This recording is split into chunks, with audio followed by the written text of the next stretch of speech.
যে তামাম পৃথিবীর হিন্দু ভাইরা, হিন্দু বোনেরা সবাই এই মাতাল মোদিকে থামান।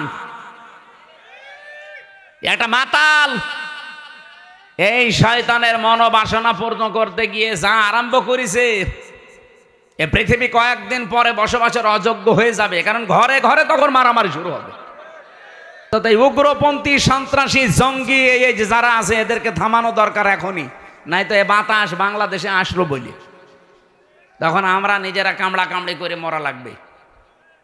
ওরা এমনি বারবার এই হাওয়া দিয়েছিল, কিন্তু বাংলাদেশের মানুষ যাই হোক কোনো হাওয়াতে ফলে নাই। এই জন্য লোকটাকে থামাতে বলছে। আমরাও চাই হিন্দু ভাইরা যারা আছেন, অন্যান্য খ্রিস্টান ধর্মের যারা আছেন, খ্রিস্টান ভাইদের কি বিবেক বুদ্ধি সব কি লোপ পেয়েছে? আপনাদের মেয়েকে, আপনাদের বোনকে এই ইন্ডিয়ার বুকে ওরা উলঙ্গ করে রাস্তায় হাঁটিয়েছে 17 সালে। এই কথা বলছেন না কেন? আমাকে বানিয়ে বলছি। আপনাদের মাকে, বোনকে, মেয়েকে যারা উলঙ্গ করে রাস্তায় হাঁটাতে পারে, তাও রাজপথে, আপনাদের কি বিবেকে কুকুরে প্রসব করেছে? বিবেকটা জাগ্রত হচ্ছে না? বারবার ইন্ডিয়া এদিকে বিএনপিকে ধরে, জামাত ইসলামকে ধরে, রাজনৈতিক যত দল আছে বড় বড়, তাদেরকে বারবার, বিশেষ করে সেনাবাহিনী যারা আছে এদেশে, এদেরকে চেষ্টা করেছে যে যে কোনো কায়দায় যেন এটা বন্ধ করা যায়। এটা বন্ধ ইউনুস করেনি, এটা অলরেডি চালু হয়ে গেছে। আন্তর্জাতিক আদালতে মামলা অলরেডি হয়ে গেছে। এখন এদেরকে ডাকা আরম্ভ করবে সামনে। ইন্ডিয়া বেশ ভালোভাবে জানে, প্রমাণ সব তো আছে ইন্টারনেটে। শাপলা চত্বরে কিভাবে কি করেছেন সব প্রমাণ এখন বের করে ফেলছে। পৃথিবী এত উপরে চলে গেছে।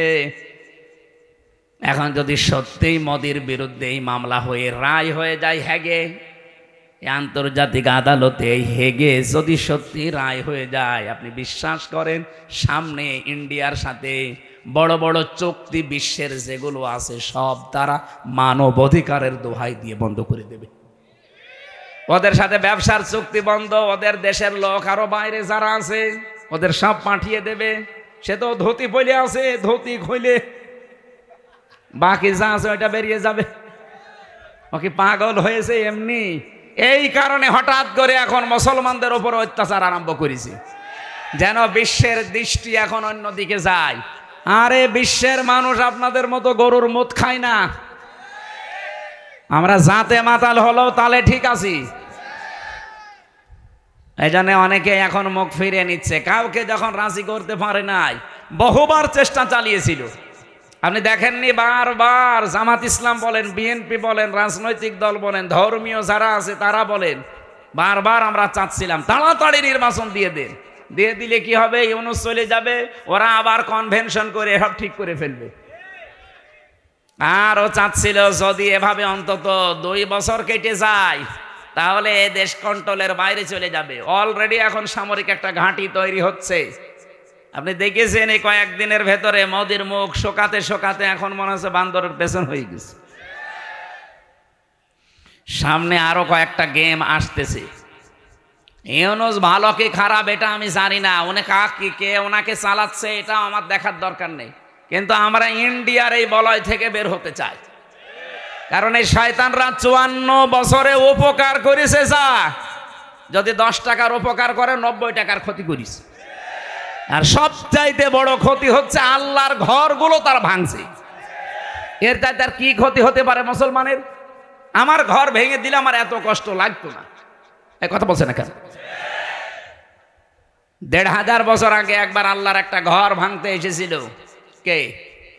আব্রাহা। কে কি করেছে আল্লাহ দেখেছেন? কাসফিম মাকুল বানিয়ে দিয়েছে। আর এই শয়তানরা আল্লাহর একটা ঘর সে তো ভাঙতে পারে না, শুধু ভাঙার জন্য এসেছিল। আরে অলরেডি ভেঙ্গে ভেঙ্গে সব মাটির সাথে গড়িয়ে ওই জায়গায় এখন মন্দির উদ্বোধন করছে। আর মিথ্যা ধোয়া তুলছে, দিনের পর দিন যায় আর ধোয়া তোলে যে এখানে 500 বছর আগে নাকি মন্দির ছিল। যেহেতু রাজনৈতিক মহল অনেক বড়, ওই মানুষগুলো চিন্তা ভাবনা করবে আমি তো আর রাজনৈতিক ময়দানের বড় নেতা না, আমি একজন কর্মী মাত্র। আমি একটু টাচ দিলাম, যতটুকু পেয়েছি আপনাদের জুলুম যারাই করবে, এই যে মোদি আজ যে জুলুম করছে, ও যে টার্গেট নিয়ে যাচ্ছে, কোরআন 100% সত্য বিশ্বাস করি, ও জীবনেও সাদ্দাদের মতো টার্গেটে পৌঁছাতে পারবে না। টার্গেটে পৌঁছানোর আগেই দেখবেন পড়ে যাবে। চা বিক্রি করতো, পরবর্তীতে দেখবেন তামাক বিক্রি করবে, নিচে নামিয়ে দেবেন আল্লাহ। চা বিক্রি করতো, ওরা তামাক বিক্রি করাবে।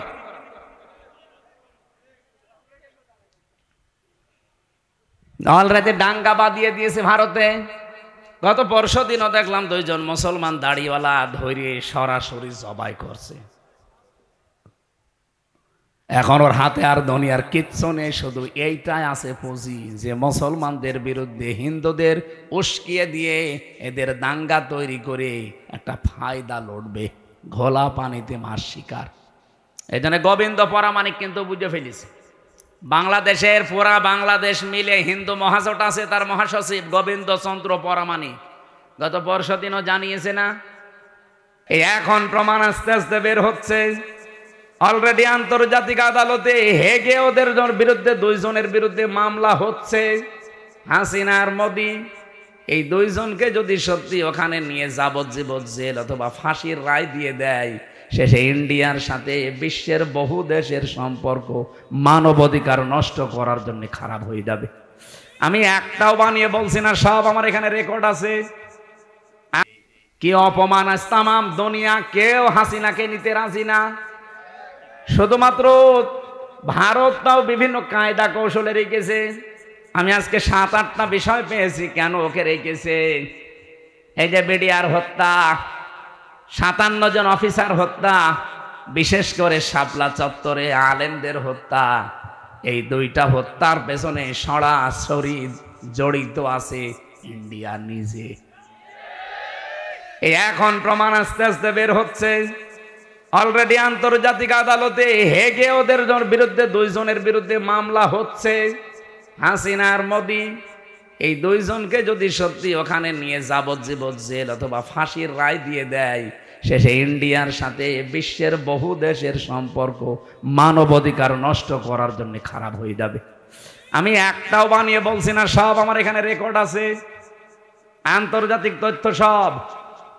মাইক্রোসফট নাম শুনেছেন? 257টা দেশ নিয়ে তারা রিপোর্ট বানিয়েছে, বিশেষ করে বাংলাদেশের শাপলা চত্বরটা নিয়ে। আর ওদিকে বিডিআর হত্যা। কি সমস্যা কি? ওখান থেকে আশপাশে মোবাইল সরান না, এই ডিস্টার্ব করলে তোমার রাগ হয়েছে। মোবাইল আশপাশ থেকে সরান না কেন? ভাই আপনি কি সমস্যা ধরতে পারছেন? হ্যাঁ, সমস্যা ধরে ঠিক করেন।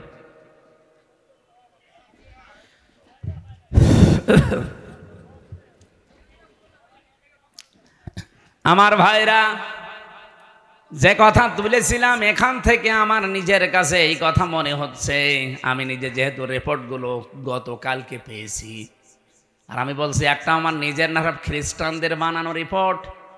ওরা তো আমার বন্ধু না, মুসলমানদের বন্ধু খ্রিস্টানরা।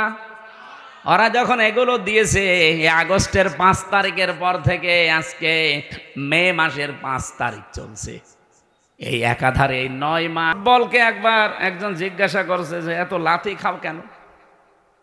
বলছে ভাই আমি মানুষের পামে ফুলি, লোকে আমারে হাওয়া দিয়ে ফোলায়, এই জন্য লাথি দেয়। আমি তো নিজে ফুলতে পারি না।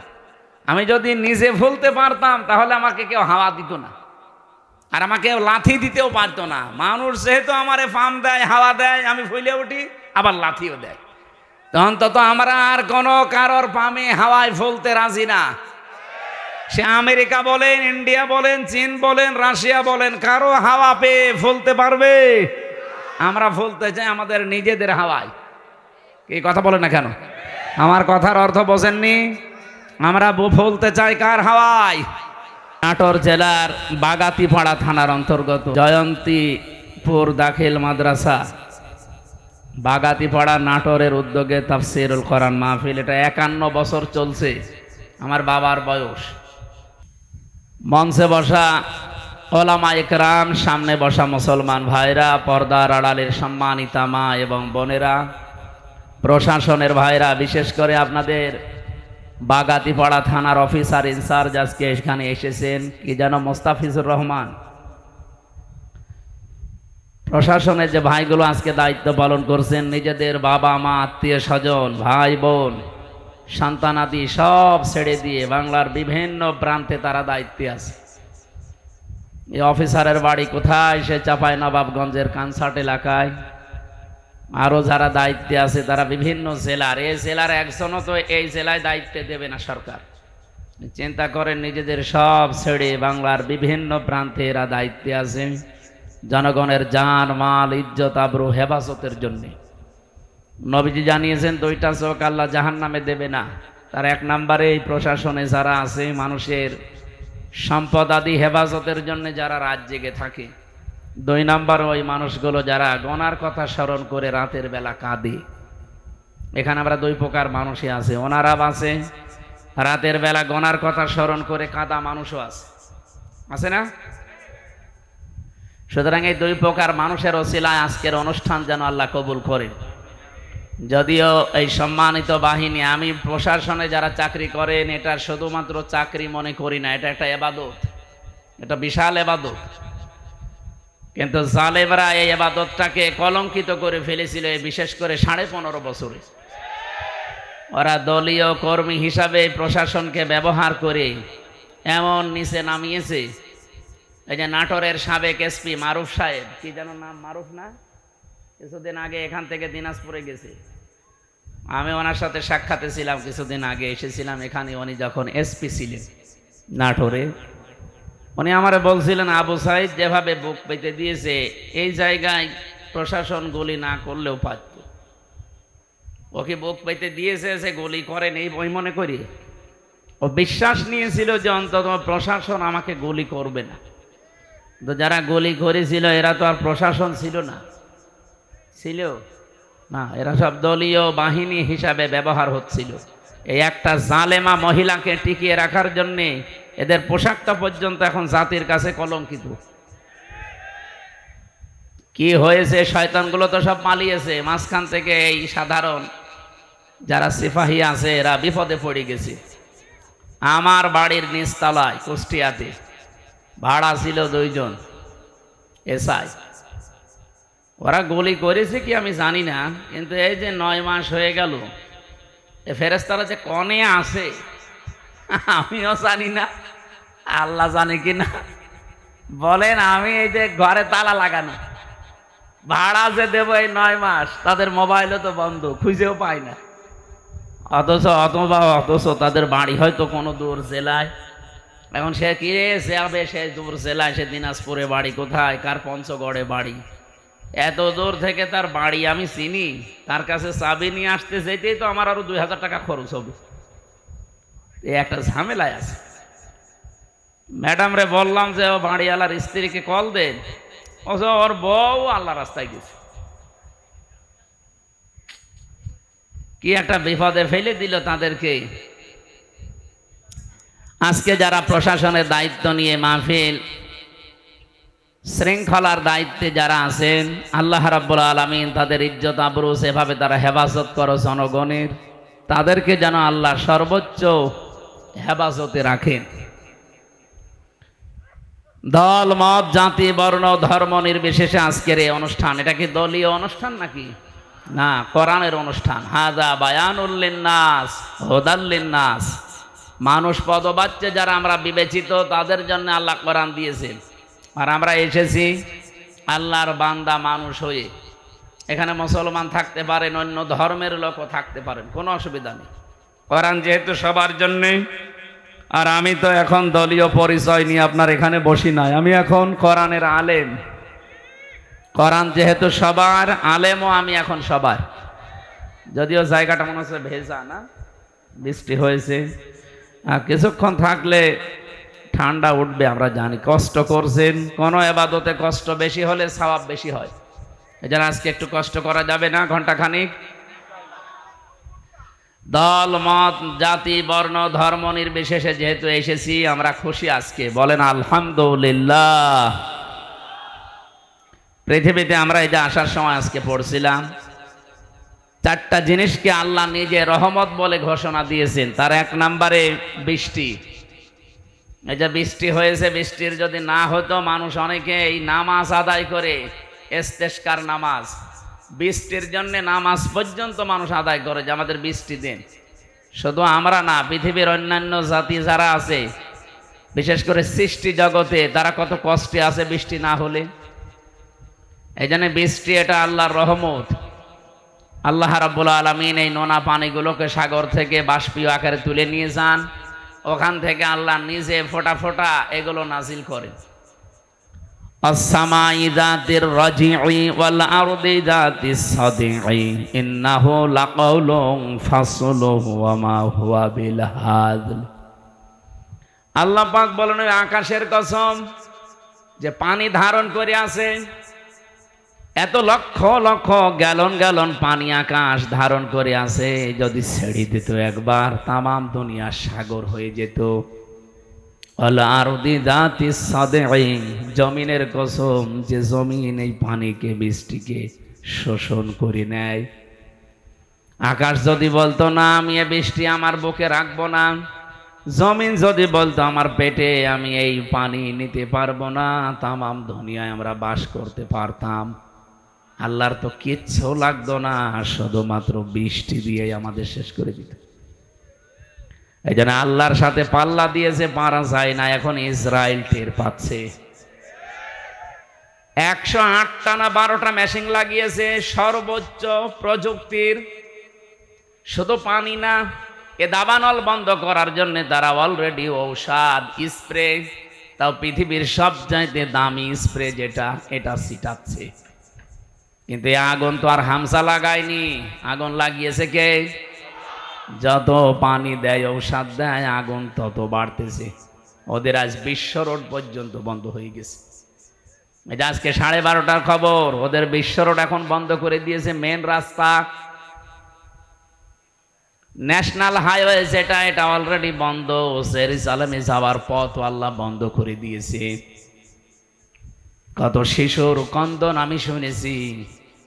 ওই ছোট ছোট ফিলিস্তিনের মাসুম বাচ্চারা, আমার বাবার নাম রিয়াজউদ্দিন, আমার এই শরীরে সর্বোচ্চ রক্ত আছে রিয়াজের।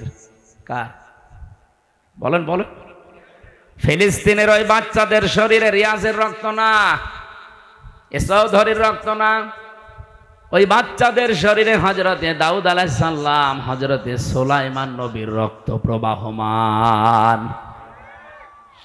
এই গোলাপের পাপড়ির মতো বাচ্চাগুলো শেষ পর্যন্ত বলেছে আমরা কিন্তু আল্লাহকে সব বলে দেব। আমার মনে হয় আল্লাহকে ওরা সব বলেই দিয়েছে। পৃথিবীর মানুষেরা শুধু দেখেছিলাম আমরা, ওদের ওই কান্ডা কন্দনগুলো দেখার পরে কিছুই করি নাই, কিছু বলি নাই। অনেকের সামর্থ্য ছিল কিন্তু তারা নিশ্চুপ ছিল। আল্লাহ পাক এবার নিজে মনে হচ্ছে প্রতিশোধ নেওয়ার জন্যে হাতে নিয়েছেন। আমার দাম দৃশ্য আজ 4-5 দিন দেখতে পাচ্ছি, ওদেরকে আল্লাহ একেবারে পৃথিবীর মানচিত্র থেকে নিশ্চিহ্ন না করে দম নেবে না। আল্লাহর এটা ওয়াদা আছে, ওয়া কানা হাক্কান আলাইনা নাসরুল মুমিনিন। মুমিনদেরকে সাহায্য করা আমার আল্লাহর উপরে ওয়াজিব, এটা মুমিনদের হক। সুম্মা নুনাজ্জিল্লাযীনা তাকাও ওয়া নাযারু যালিমিনা ফিহা জিসিয়া। আল্লাহ পাক বলেন জাহান্নামে আমি আল্লাহ যারা তাকওয়াবান তাদেরকে পুলসিরাতের উপর থেকে বাঁচিয়ে দেব।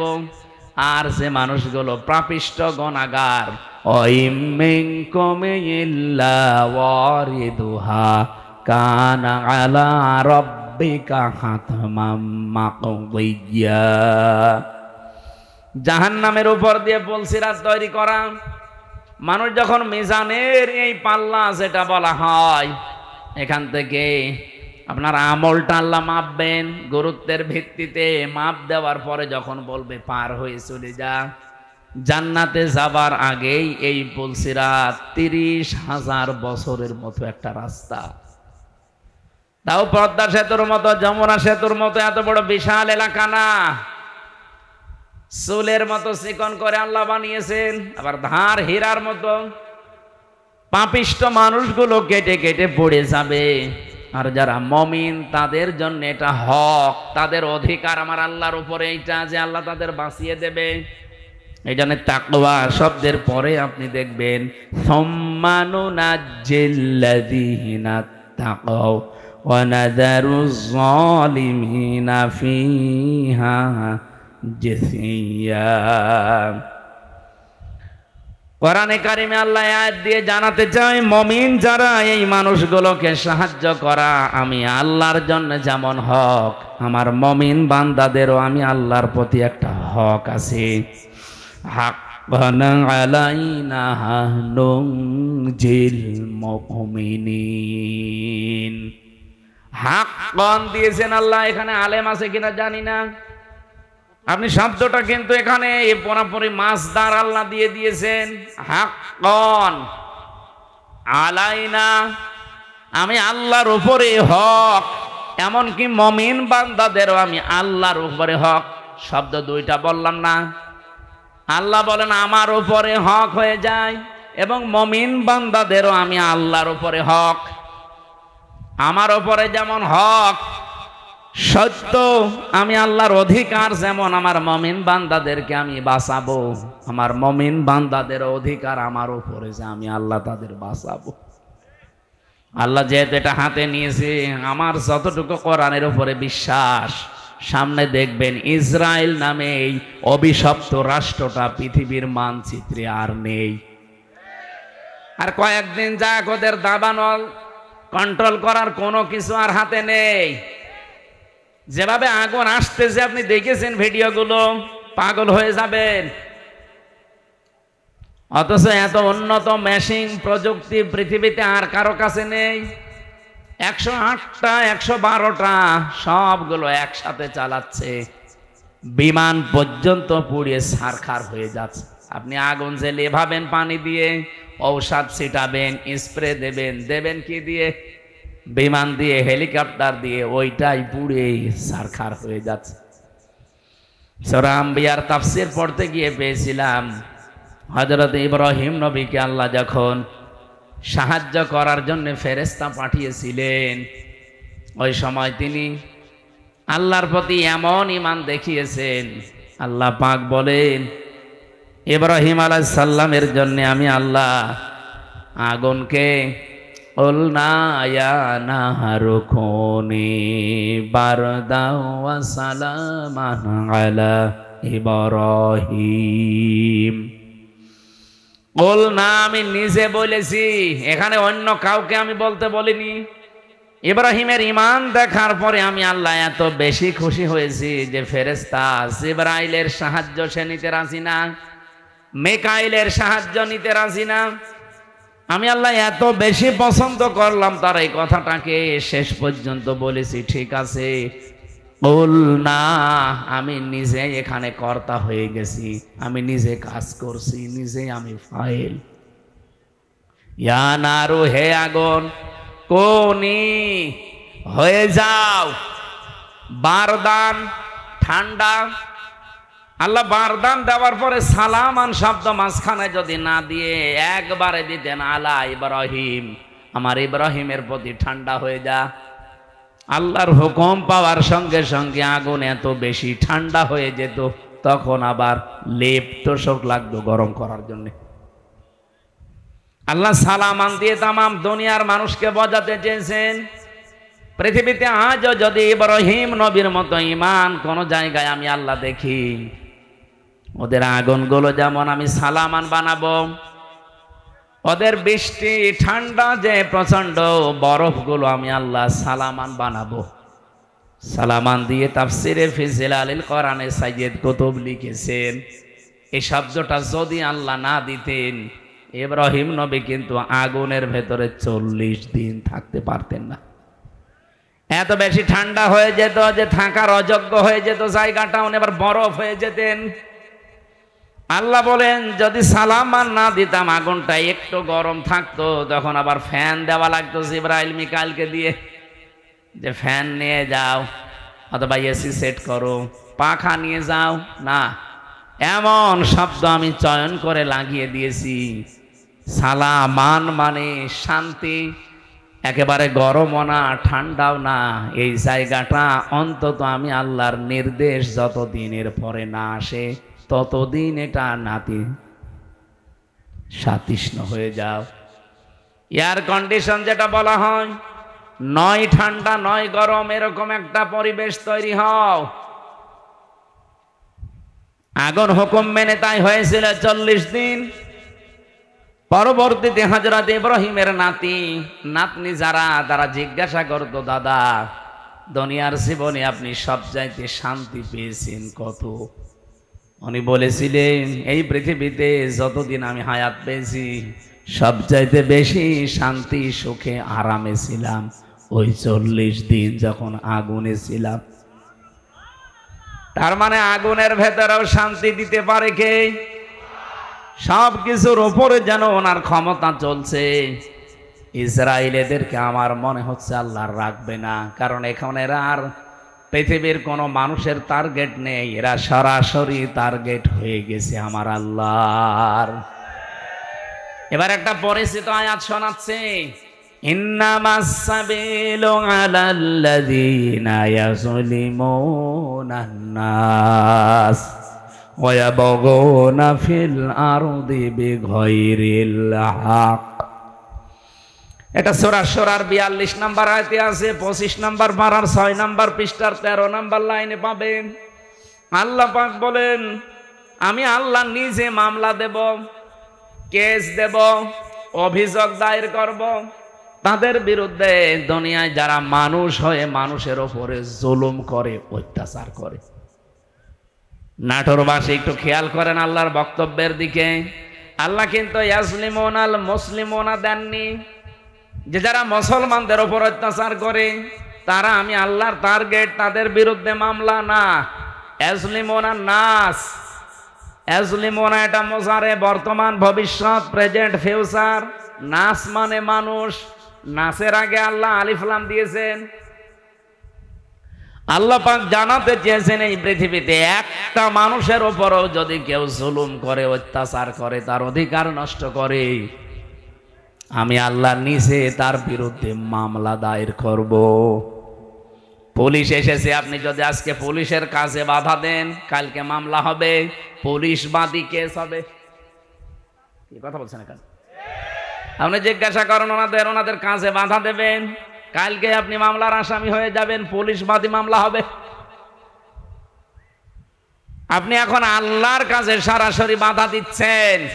তার মানে এই দুনিয়াতে যেই মানুষগুলো মানুষ হয়ে মানুষের ওপরে জুলুম করে, তাদের অধিকার নষ্ট করে, তাদের বেঁচে থাকা কেড়ে নেয়, তারা কিন্তু আর সাধারণ নেই, তারা আল্লাহর মামলার আসামি। দুনিয়াতে পুলিশ বাদী কেস হলে পুলিশই বিচার করতে পারে না, বিচারক আলাদা আছে। কথা বলছেন না কেন? নাকি ওনারা কেস দিলে ওনারা বিচার করবে? না, জীবনও না। আলাদা আছে, ম্যাজিস্ট্রেট আছে, জজ আছে, বিচারপতি আছে, সেখানে আস্তে আস্তে উঠবে। যদি নাটোরের ম্যাজিস্ট্রেট কোর্টে যায়, এখান থেকে যাবে জজ কোর্টে। এই নাটোর জেলা যদি না হয়, এখান থেকে চলে যাবে হয়তো বিভাগীয় শহরে রাজশাহী। সেখান থেকে যদি না হয়, এখান থেকে চলে যাবে একেবারে রাজধানী ঢাকা হাইকোর্টে। হাইকোর্ট থেকে যদি না হয়, চলে যাবে সুপ্রিম কোর্টে, ওখানে আবার বেঞ্চ আলাদা আছে। এই যে বাংলাদেশের সিস্টেমগুলো দেখলেন, যারাই মামলা দিক তারা নিজেরা বিচার করতে পারে না, আলাদা আলাদা বেঞ্চ আছে। আর আল্লাহ বলেন, আমি নিজে মামলার দায়ের করব আর নিজেই বিচার করব। আপনি কথার ওজন টের পাচ্ছেন? আল্লাহ নিজে মামলা দায়ের করবে, নিজেই বাদী, আবার নিজেই বিচারপতি। সুতরাং এই 15.5 বছরে বাংলাদেশে যারা জুলুম করেছেন, আপনি নিজে তো জানেন যে আপনি জালেম কিনা। আপনি কিন্তু আর হামজার মামলার আসামি নেই, আপনি সরাসরি আল্লাহর মামলার আসামি। আমার নিজের মামলাটাই বলছি, মামলার আয়ু থেকে শুরু করে একেবারে যিনি নির্দেশ দিয়েছেন ওই পালিয়ে গেছে উনি। এই প্রত্যেকটা জায়গায় আমি দেখেছি এরা সব আমার উপরে অবিচার করেছে। কারণ মামলাটা যদি আমি সম্পৃক্ত থাকতাম, আল্লাহর কসম কোরআন আমার সামনে, জীবনেও কোনোদিনে কথা তুলতাম না। কোরআন আমি মাথায় নিয়ে বলতে পারবো এই মামলা সম্পর্কে আল্লাহর কসম আমি কিচ্ছু জানি না। আনসারুল্লাহ বাংলা টিমের প্রধান নাকি আমি, অথচ ছাতা যে কি আমি আজ পর্যন্ত জানি না। এমনকি মামলার আইও পুলিশ উনি নিজেও বলতো আমারে যে হুজুর আমিও জানি আপনার কোনো দোষ নেই, করেন কেন? উপরের নির্দেশ। সব এইভাবে চলছিল। তারপরেও তো আমার মামলার আইও নিজে বিচার করতে পারে নাই। মামলার বিচারপতি আলাদা, ম্যাজিস্ট্রেট যিনি রিমান্ড দেবে তিনি আলাদা, জজ যিনি বিচার করবে তিনিও আলাদা। আর আল্লাহ নিজে বিচার করবেন, আবার নিজেই মামলার বাদী। আপনি পারবেন না বাঁচতে। এই জন্য আমার ভয় হয় আপনাদের নিয়ে, যারা জুলুম করে ফেলেছেন, যার উপরে জুলুম করলেন তার কাছে যে আপনি আগে ক্ষমা চেয়ে নিন। যদি না পান, জীবনও আল্লাহ আপনাকে মাফ করবে না, কারণ এটা আল্লাহর দায়িত্বে নেই। এটা হকুল্লাহ না, এটা হকুল ইবাদ। হকুল্লাহ হলে আল্লাহ মাফ করে দিত। আপনি নামাজ পড়েননি, রোজা রাখেননি, হ্যাঁ এটা আল্লাহর অধিকার। আপনাকে আল্লাহ ইচ্ছা করলে মাফ করে দেবে, ইচ্ছা করলে শাস্তি দেবে, এখানে কারো কোনো প্রশ্ন নেই। কিন্তু আপনি মানুষ হয়ে মানুষের অধিকার নষ্ট করলেন, তাদের বেঁচে থাকার অবলম্বন কেড়ে নিলেন, জীবনও আপনাকে আল্লাহ মাফ করবে না। এটা আল্লাহ তার উপরে দিয়েছে যার অধিকার আপনি নষ্ট করেছেন। তাফসিরে তাবারির ভেতরে একটা কাহিনী আছে, এটা সত্য মিথ্যা যাচাই করা না, আমি শুধু শিক্ষার জন্য বলছি। দুনিয়াতে যেই মানুষগুলো মানুষ হয়ে মানুষের উপরে জুলুম করে, ওদের জীবনের কোনো আশা আমার আল্লাহ আর পূরণ করেন না। আপনি সূরা এটা হুদের ভেতরে পাবেন তাফসিরে। হযরতে হুদ আলাইহিস সালামের জামানায় যেই নবীকে আল্লাহ পাঠিয়েছিলেন, যে জামানায়, ওই জামানায় যে কাফের ছিল, আপনারা নাম সবাই জানেন, সাদ্দাদ। নাম শোনেননি? এই জঘন্যতম লোকটাকে পৃথিবীতে আজরাইল মাত্র 2 দিন কন্দন করেছিল মানুষের জান কবজ করতে গিয়ে। আজরাইলকেই দিয়েছে মাত্র 2 দিন। তাছাড়া আজ পর্যন্ত কারো জান কবজে আজরাইল কাঁদে নাই। আজ আজরাইলের চোখে পানি আসা অত সহজ না। কি আপনি কি যা করছেন? নাম শুনলেই বোঝা যাচ্ছে দয়া মায়া নেই। আজরাইল ওলিয়াতাওয়াফাকুম মালাকুল মাউতিল্লাযী ওয়াক্কিলা বিকুম সুম্মা ইলা রাব্বিকুম তুরজাউন। আমি আজরাইলের জীবনী পড়তে গিয়ে পেয়েছিলাম যে কেমন কঠোরতে। এই পৃথিবীতে যখন আদম নবীকে আল্লাহ বানাবেন তো মাটি নিতে পাঠিয়েছিলেন ফেরেশতাদের। যারে যারে পাঠিয়েছে, একটা ফেরেশতাও মাটির কন্দন দেখে পারে নাই। শেষ পর্যন্ত আজরাইল এসে থাবা লাগিয়েছিল, খামসা দিয়েছিল মাটিতে, ও কন্দন করেছিল। আজরাইল বলেছে, দেখেন আপনার কন্দনে আমার মন গলবে না, কারণ আমি আমার মালিকের নির্দেশ পালন করছি। অথচ এর আগে 3 ফেরেশতা কিন্তু এসেছিল, জিবরাইল, মিকাইল, ইসরাফিল। কন্দন দেখে তারা ভুলে গেছে, পারে নাই।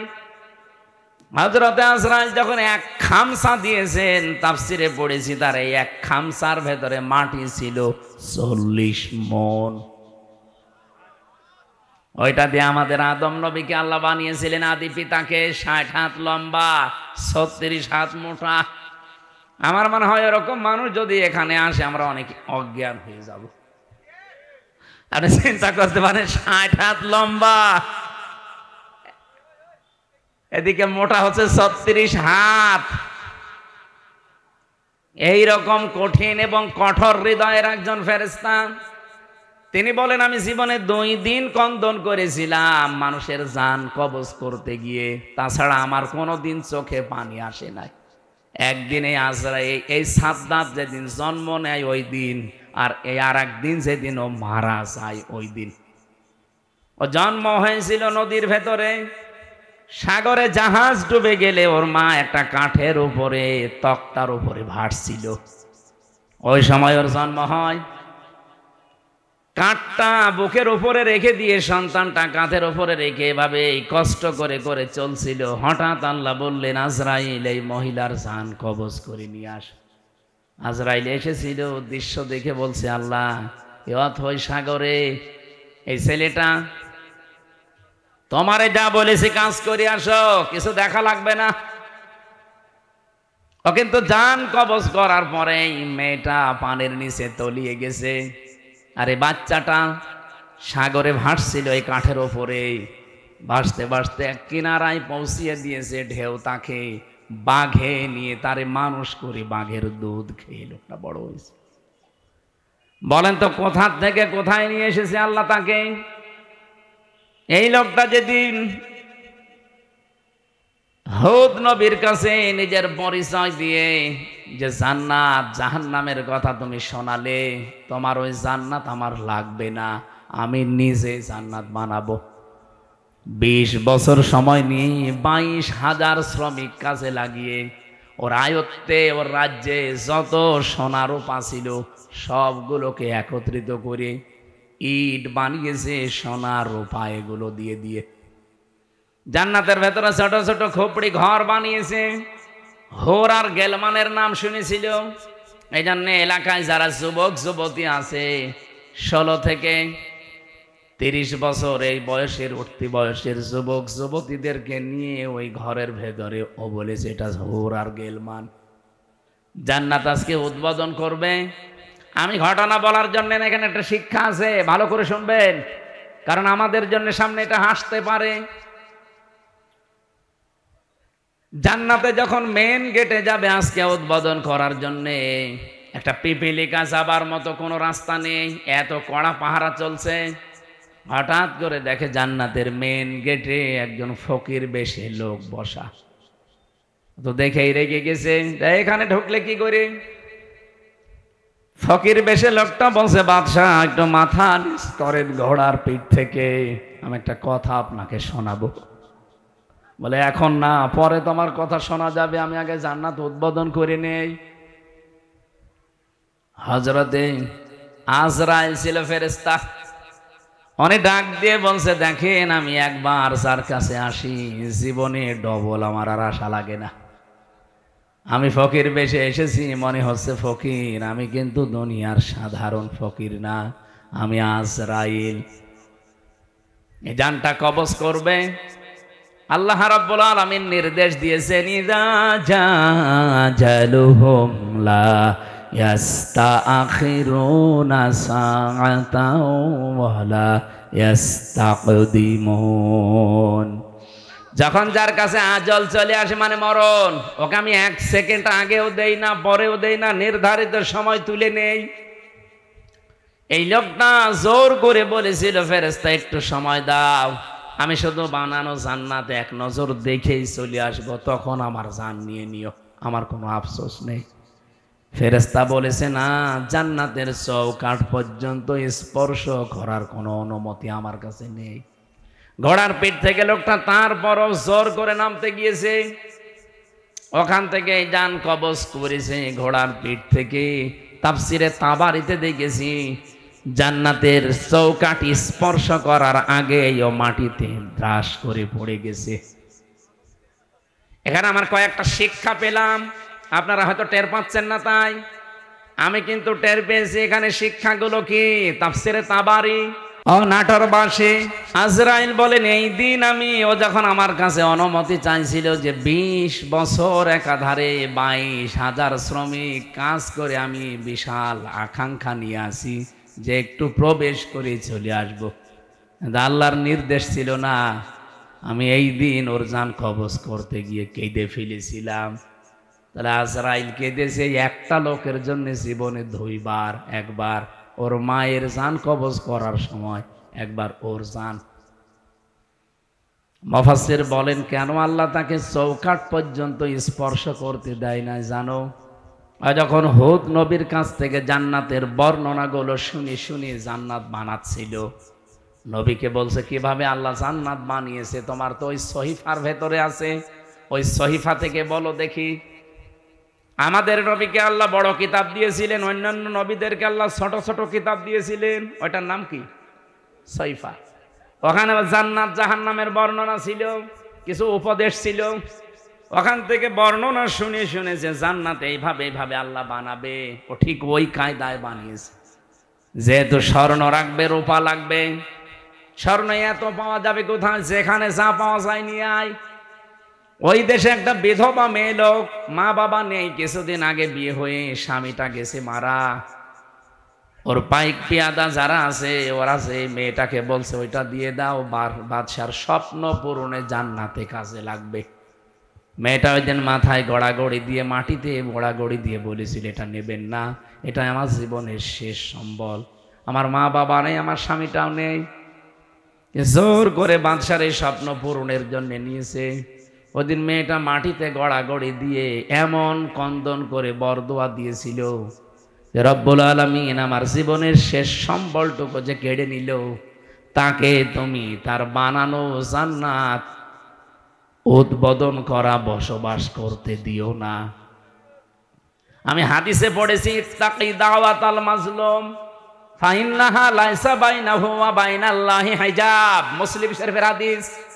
নবীজি বারবার উম্মতদেরকে নিষেধ করে গেছেন, উম্মতেরা আর যাই করো, মাজলুমের বরদোয়া থেকে নিজেকে বাঁচিয়ে রাখবা সব সময়, কারণ মাজলুমের বরদোয়ার আল্লাহর ভেতরে কোনো হেজাব থাকে না। এই মেয়েটা যখন মাটিতে গড়াগড়ি দিয়ে কেঁদে কেঁদে বরদোয়া দিচ্ছিল, আমার আল্লাহ ওই দোয়াটা সঙ্গে সঙ্গে কবুল করে নিয়েছে, কারণ কোনো পর্দা নেই। এই লোকটা যেদিন উদ্বোধন করবে, দেখা তো দূরের কথা, চৌকাঠ পর্যন্ত স্পর্শ করতে পারে নাই ওই মেয়েটার বরদোয়ার কারণে। কি বুঝলেন আপনি এখান থেকে? কত জায়গায় কত অত্যাচার জুলুম করেছিল, কিন্তু এই একটা বিধবা, স্বামী হারা, মা বাপ হারা এতিম মেয়ের শেষ সম্বলটুকু কেড়ে নেওয়ার কারণে আল্লাহর আরশ পর্যন্ত ধাক্কা খেয়েছে। আপনি বলতে পারেন না যে 15.5 বছরে কত মানুষের আহাজারি এই জালেমার সাথে লেগেছিল, এমনি আল্লাহ এভাবে ধরেছে, কল্পনার বাইরে ছিল। আগস্টের 5 তারিখের 2টা পর্যন্ত কেউ জানে না যে ও পালাবে।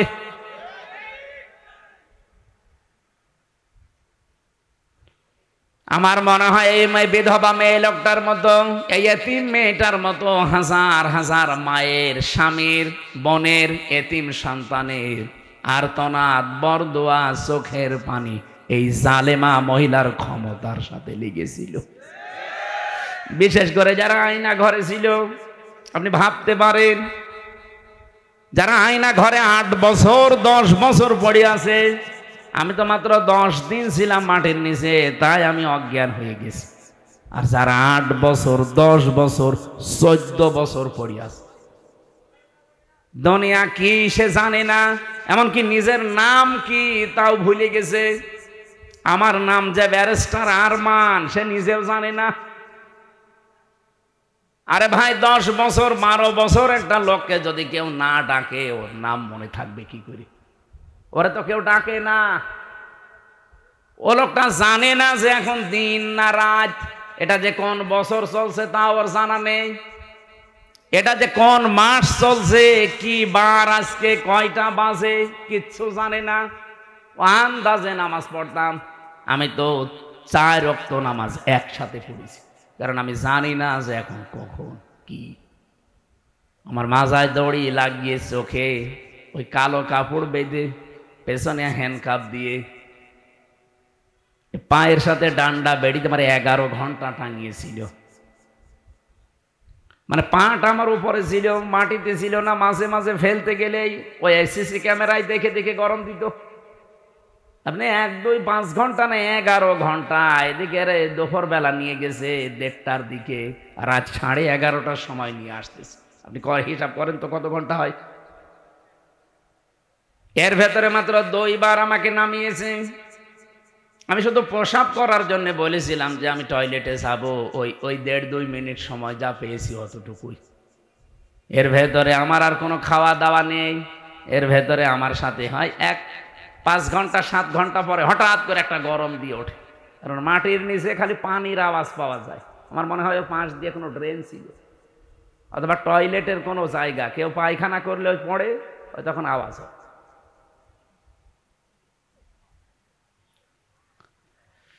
তাও তো আমি মিনিটায় ছিলাম। বিগটা কত কঠিন হতে পারে বলেন? আমি ব্যারিস্টার আরমান ভাইয়ের মুখে নিজে শুনেছি, যেদিকে 3.5 হাত, এদিকে 3.5 হাত, সামনে আবার একটা টয়লেট দেওয়া আছে। আমাদেরটাও টয়লেট ছিল, এদিকে 3.5 হাত, এদিকে 2.5 হাত, সামনে টয়লেট ছিল, কিন্তু টয়লেটের আবার নেই। এই হালকা 1-1.5 হাত মতো একটা দেওয়া আছে, দেওয়াল দেওয়া আছে। বসলে দেখা যায় না, দাঁড়ালে দেখা যায়। ওরা বসে থাকে একেবারে গেটের সামনে। বলেন আপনার টয়লেট হবে কি করে? আমি একটা যুবক মানুষ, আর এরকম একটা যুবক পুলিশ যদি বসে থাকে,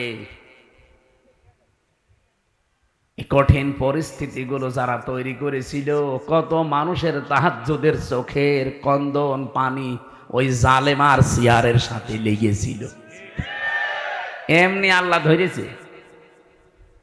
সাদ্দাতকে তার এত স্বপ্ন সাদের জান্নাত ভোগ করতে দেয়নি, স্পর্শ পর্যন্ত করতে দেয়নি, খালি একটা মেয়ে লোকের চোখের পানি বরদোয়ার কারণে।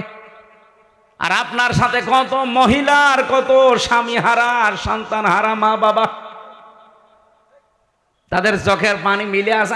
আমার এখন যেটা মেজো মেয়ে, ওটা তো ছোট ছিল, ওরা আমি 7 মাস রেখে গিয়েছিলাম। এখন এসে আমার বয়স প্রায় 4.5 বছর। এ যে কত কন্দন করেছে, এমনকি এই যে পুলিশ এসে ভ্যানে করে আমাদের নিয়ে যায়, পিছন ভ্যানে আমার এই মেয়েটা এরকম ঝুলিয়েছিল। এ ছবি দেখেননি? আমার মনে হয় ছবিটা দেখে তামাম দুনিয়াকে দিয়েছে ওই দিন। প্রশাসনের সর্বোচ্চ দায়িত্ব ওই সময় যারা ছিল গোয়েন্দা বিভাগে, তারা পর্যন্ত আমার বাড়িতে কল দিয়েছিল যে এই দৃশ্য আর মানা যায় না। আমরা এতদিনও জানতাম যে হুজুরের কোনো দোষ নেই, এখনো জানি, কিন্তু আমাদের হাত বাঁধা ছিল। কিন্তু না, এই দৃশ্য দেখে মানুষ আর ঠিক থাকতে পারে না। বিভিন্ন জায়গা থেকে শুধু উল্টা পাল্টা কথা আসতেছে, যা আপনার ছেলেকে ছেড়ে দিলাম। আমার ভাইরা, আমি এখান থেকে তাফসিরের যে শিক্ষাটা দিতে চাই আমি নিজে এবং আপনাদেরকে, শুধু আপনাদের না, এটা রেকর্ড হচ্ছে, সারা পৃথিবীর মানুষ যারা আছে, জুলুম করলে কিন্তু কাঙ্ক্ষিত স্থানে পৌঁছানো যায় না। এটা কি কোরআনের কথা বিশ্বাস করেন? এজন্য আগামীতে কেউ যদি আসেন দায়িত্বে, জুলুম করবেন না। তাহলে আপনি যে টার্গেট নিয়ে এগিয়ে যাচ্ছেন, ওই টার্গেট ফিল আপ হওয়ার আগে আপনি পড়ে যাবেন। আমার কথা বোঝা গেছে? ইন্নামা নুমলি লাহুম লিয়াজদাদু ইসমা ওয়া লাহুম আযাবুম মুহিন। সূরা আলে ইমরানে আছে 4 নাম্বার পারা 12 নাম্বার পৃষ্ঠা 9 নাম্বার লাইনে পাবেন, এটা শেষের অংশে আছে।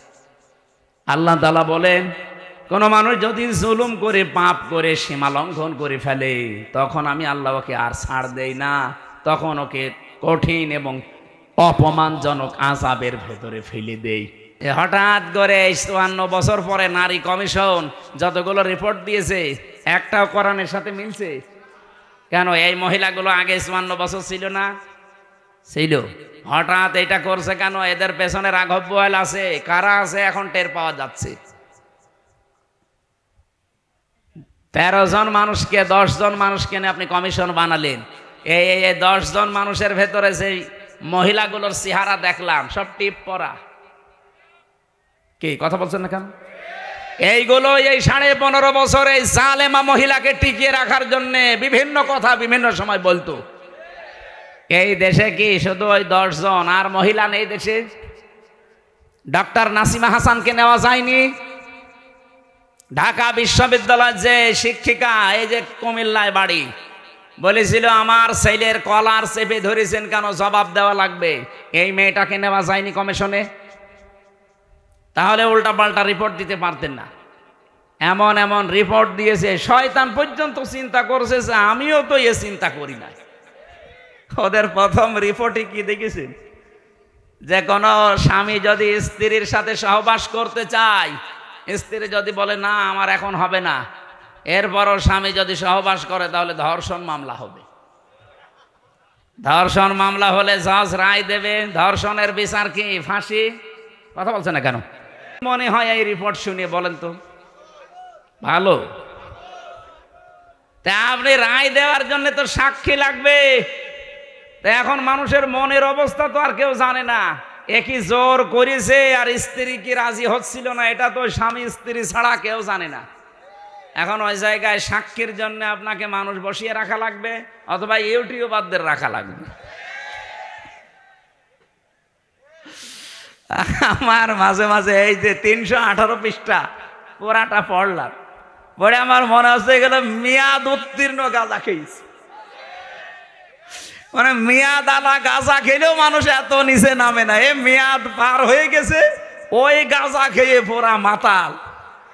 এই জন্য এদেরকে এই নাটোরের পাশের জেলা পাবনায় পাঠানো দরকার। এরকম মানুষ বাইরে থাকলে সব সমাজ নষ্ট করে ফেলবে। কথা বলে না কেন?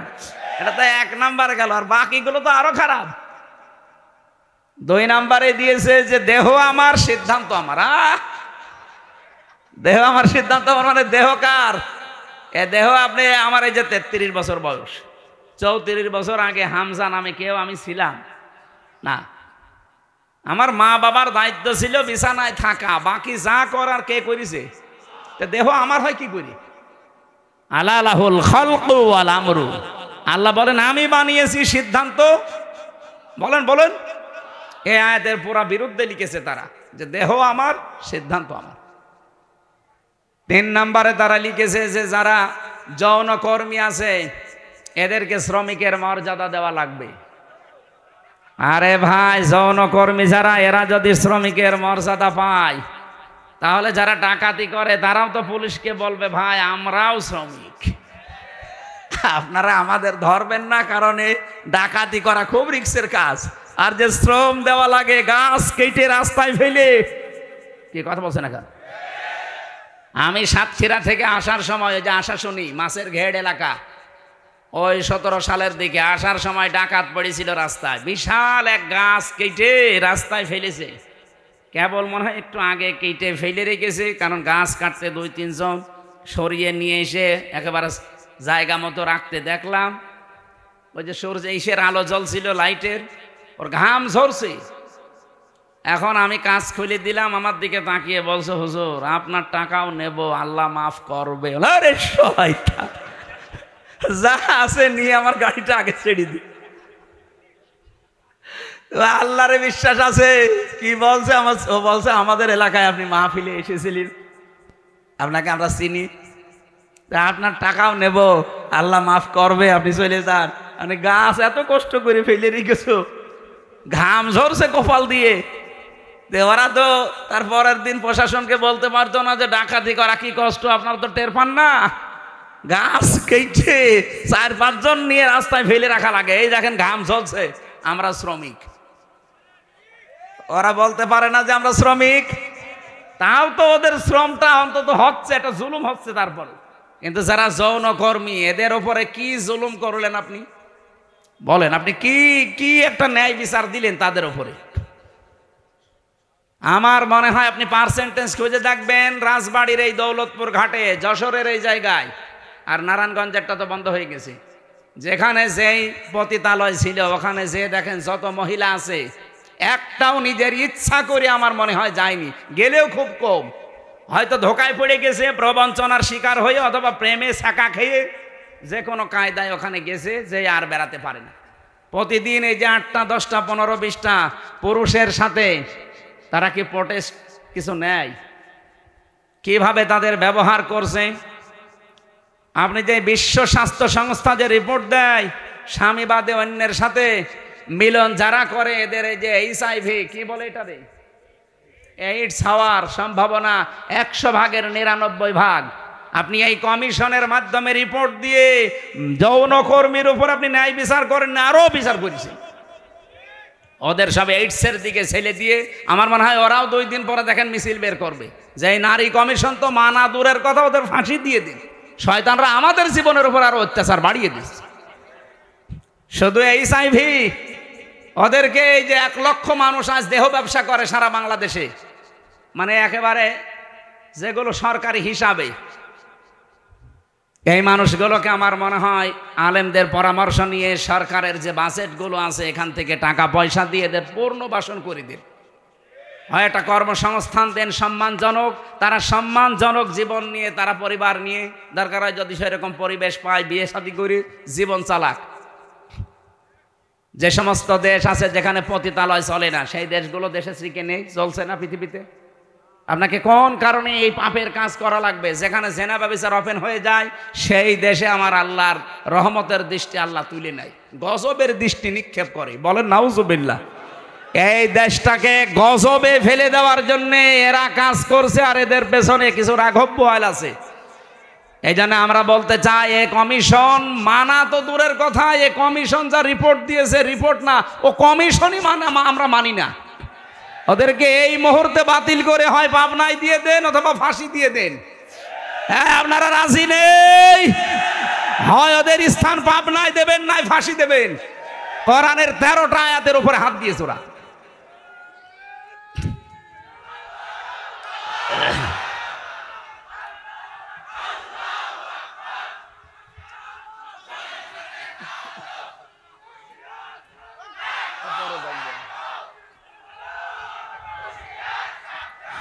আমার ভাইরা,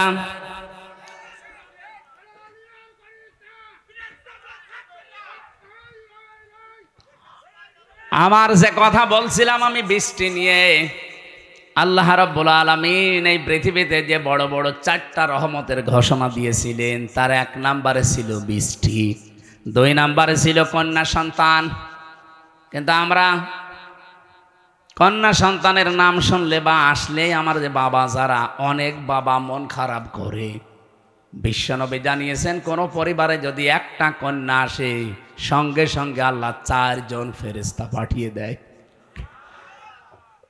কোন পুরুষ মানুষ আসলে সেখানে 4 জন নাই, 1 জনও ফেরেশতা আছে। এ কথা কোরআন হাদিসে আছে নেই? মেয়েরা যারা এসেছেন, সম্মানিতা মা বোনেরা, আপনাদের কাছে বিপদে ফেলার জন্য কমিশনে নারী নামে কিছু হিজড়া, এগুলো নারী বলা যায় না। এগুলো নারী বলবেন কি করে আপনি? ওদের চেহারার দিকে তাকিয়ে দেখেন, নারীর কোনো বৈশিষ্ট্য ভেতরে পাওয়া যাচ্ছে না।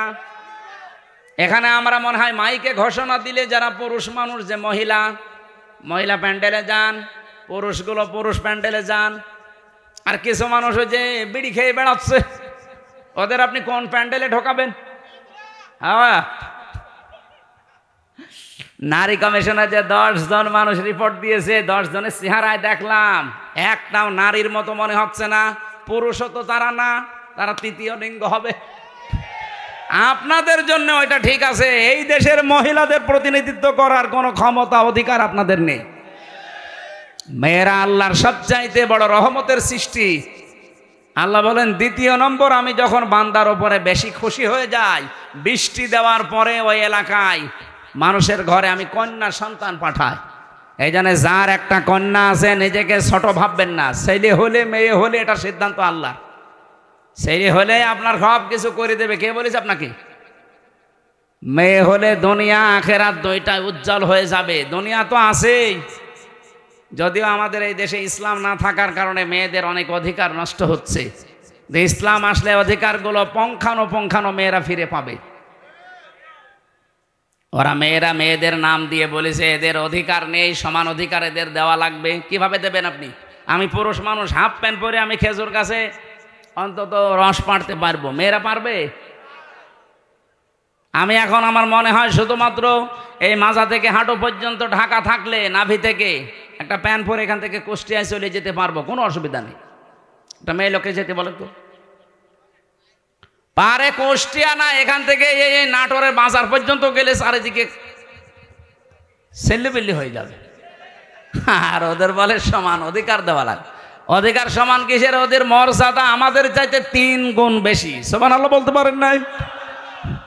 এই জন্য মেয়ে যাদের বাড়িতে আসে, হযরত ওমর বলেন যে বাড়িতে একটা মেয়ে আছে মনে করবেন সেই বাড়িতে আল্লাহর একটা জান্নাত আছে। সুতরাং যারা মেয়ের বাবা আছেন, এক মেয়ের বাবা আপনার একটা জান্নাত, দুই মেয়ের বাবা আপনার দুইটা জান্নাত, তিন মেয়ের বাবা আপনার তিনটা জান্নাত। আল্লাহ রাব্বুল আলামিন আমাদেরকে তিনটা মেয়ে দিয়েছে। আল্লাহ আমাদেরকে যেন নবীর এই হাদিস অনুযায়ী জান্নাতেও এরকম একটা দুইটা তিনটা করে দান করেন, বলেন আমিন। 3 নম্বরে একটু ভালো করে শুনবেন হাদিসটা। আল্লাহর নবী বলেন 3 নম্বরে আল্লাহ যখন বেশি খুশি হয়ে যায় তখন ওর বাড়িতে আল্লাহ মেহমান পাঠায়। কিন্তু আমাদের তো সমস্যা, মেহমান আসলে আমাদের মন খারাপ হয়ে যায়। 4 নম্বরে বিশ্বনবী মুহাম্মদ রাসূলুল্লাহ জানিয়েছেন এই পৃথিবীতে আল্লাহ সব চাইতে যখন একেবারে খুব বেশি বান্দার উপরে খুশি হয় তখন তাকে রোগ দেয়। এই জন্য রোগ শোক হলে আপনার জীবনের অপরাধগুলো আল্লাহ মাফ করেন। জানা অজানা যত অপরাধ করেছিলেন এগুলো আল্লাহ আস্তে আস্তে রোগের কারণে, যদি জ্বর হয় এই জ্বরের কারণে একটা গুনাহ আল্লাহ মাফ করে দেয়।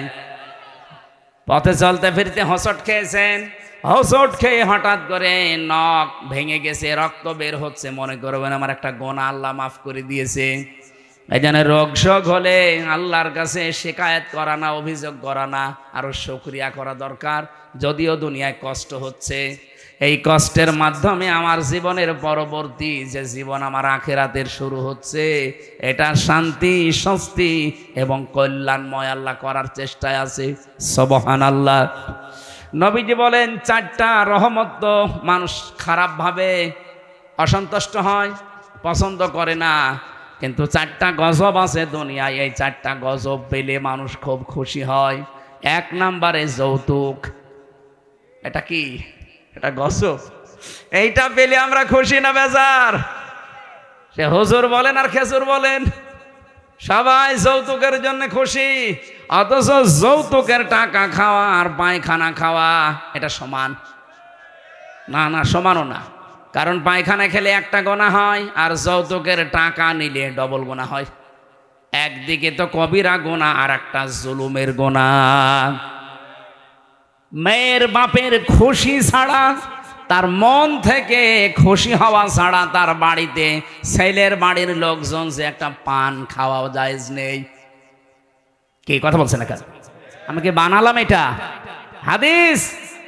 নবীজি বলেন যতদিন আমার যতগুলো বিবাহ করেছি, যত মেয়েকে বিয়ে দিয়েছি, আমার একটা মেয়েকে কোনোদিন যৌতুকের টাকা দিয়ে, সম্পদ দিয়ে বিয়ে দেওয়া লাগে নাই। প্রতিটি বিয়েতে আমি আমার মেয়েদের এবং আমার বিয়েতে আমি অলিমা করেছি। কি করেছি বলেন তো? অলিমা কি ছেলের বাড়ি হয় না মেয়ের বাড়ি? বলেন বলেন। মেয়ের বাড়ি বলল কে? মেয়ের বাড়ি অলিমা হবে কেন? মেয়ের বাড়ি হয় বরযাত্রী মানুষ যায়, অথচ বরযাত্রী ইসলামে নেই। নাটোরবাসী আজকে থেকে সিদ্ধান্ত নিয়ে বাড়ি যাবেন, জীবনে আর কোনোদিন কারো বরযাত্রী যাব না। আজকের ওয়াজ শুনতে এসে ভুল করেছে, জীবনে খাওয়া দাওয়া বন্ধ হয়ে গেল। আরে ভাই, ইসলামে যেটা নেই ওটা আপনি করে আনন্দ পাবেন, ওটা ডবল গুনাহ হবে। কারণ এমনি জায়েজ নেই, তারপর আপনি আনন্দে আনন্দে গিয়েছেন। হ্যাঁ, যদি কেউ দাওয়াত দিতে আসেন বলবেন যে অলিমা করেন, আমি আপনার বাড়ির দরকার 5 দিন যেয়ে খাবো। এই জন্য যৌতুক আজকে থেকে বন্ধ। যৌতুক মনে করেন শুধু টাকা নিয়ে, ফ্রিজ নিয়ে, টেলিভিশন নিয়ে, মোটরসাইকেল নিয়ে না। মেয়ের বাবার বাড়ি থেকে যদি তার অনুমতি ছাড়া, তার খুশি ছাড়া যদি একটা পানও কেউ খায়, ওইটাও যৌতুক। যে ছেলে খাক, ছেলের বাবা খাক, আপনি ছেলের আত্মীয় স্বজন যে খাবেন কি করে? আশা করছে এটা আজকে থেকে বন্ধ করে দেয়। এটা হিন্দুদের কালচার, আমরা মুসলমানরা এটা মানতে পারি না। 2 নম্বরে এটা একটু সমস্যা আছে, এটা বলবো। নবীজি বলেন সবচাইতে বেশি আমার আল্লাহ খুশি হয় ওই 4টা কাজ করলে। বৃষ্টি হলে, কন্যা সন্তান হলে, মেহমান আসলে আর রোগ ব্যাধি হলে। আর সবচাইতে বেশি আমার আল্লাহ নারাজ হয় কিন্তু আমার বান্দা বান্দিরা খুশি হয়। 1 নম্বরে যৌতুক, 2 নম্বরে গীবত। এই গীবত করলে মানুষ খুব খুশি হয়, অথচ আমার আল্লাহর আরশ পর্যন্ত কম্পন ধরে। জীবনে যদি আপনার নেকির কাজ কমও থাকে ভাইরা, আমি আহ্বান জানাচ্ছি, আপনার নামাজ, রোজা, হজ, যাকাত, দান, সাদগা, জীবনের আমল আখলাক কম হয়েছে, আল্লাহ মাফ করে দেবে। কিন্তু গীবত যদি আপনি কারো করে থাকেন, ওটা আবার শোধ দেওয়া লাগবে। যেই দোষ যার ভেতরে নেই, ওইটা যদি তার উপরে আপনি চাপিয়ে দিয়ে ওটা বলতেই থাকেন, তাকে কালার করার জন্য চেষ্টা করেন, এটা তখন আর গীবতও থাকে না, তখন তোহমত হয়ে যায়। আর এটা বাংলাদেশে সবচাইতে বেশি চলছে। এই কথা বলছেন এখানে কত মানুষ এখনো বিভিন্ন জায়গায় বসে আছে, দেখে তারা গীবত চালাচ্ছে। গীবত করলে মানুষ খুশি হয়, কিন্তু আমার আল্লাহ বেজার হয়ে যায়। 3 নম্বরে সবচাইতে বেশি খুশি হয় মানুষ মিথ্যা বললে, কিন্তু আমার আল্লাহ নারাজ হয়। 4 নম্বরে আল্লাহ পাক সবচাইতে বেশি নারাজ হয় সুদ খেলে, কিন্তু মানুষ খুশি সুদ পেয়ে। এখানে আমার বিশ্বাস অনেক মানুষ এখানে বসে আছে যারা টাকা ছেড়ে রাখে। 1000 টাকা দিলে বছর মাসে 100 টাকা বেশি দেয়। এলাকায় নেই এটা? এই সুদের সাথে যারা জড়িত আছেন, টাকা ছেড়ে রাখেন, টাকা আসে, আপনি লিখে নিতে পারেন আপনি মায়ের সাথে এখনো জেনা করছেন।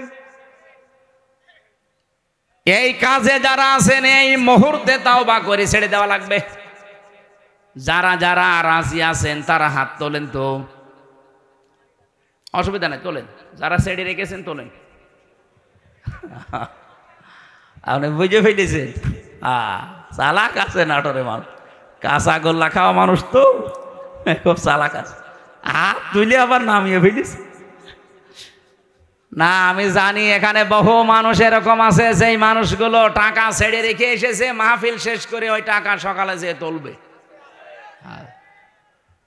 সুদের টাকা তুললে সবচাইতে নারাজ হয় বেশি কে? আর সবচাইতে বেশি খুশি হয় সে নিজে। সুতরাং এই 4টা রহমত, 4টা গজব, বেজার হয় আল্লাহ 4টা কাজে, আর আমরা নিজেরা বেজার হই 4টা কাজে। আল্লাহ আমাদেরকে কন্যা সন্তান যেহেতু রহমত, বৃষ্টি যেহেতু রহমত, এই পৃথিবীতে মেহমান আসা রহমত, আল্লাহ রোগ ব্যাধি দিয়েছে এটাও রহমত। এগুলো পেয়ে নারাজ না হয়ে এগুলোর সঠিক এবং পরিমার্জিত ব্যবহার করার তৌফিক কামনা করছি। সকলে বলেন আমিন। আমার আজকের আমি বিষয় আলোচনা সাজিয়েছিলাম যে আল্লাহর দল কারা,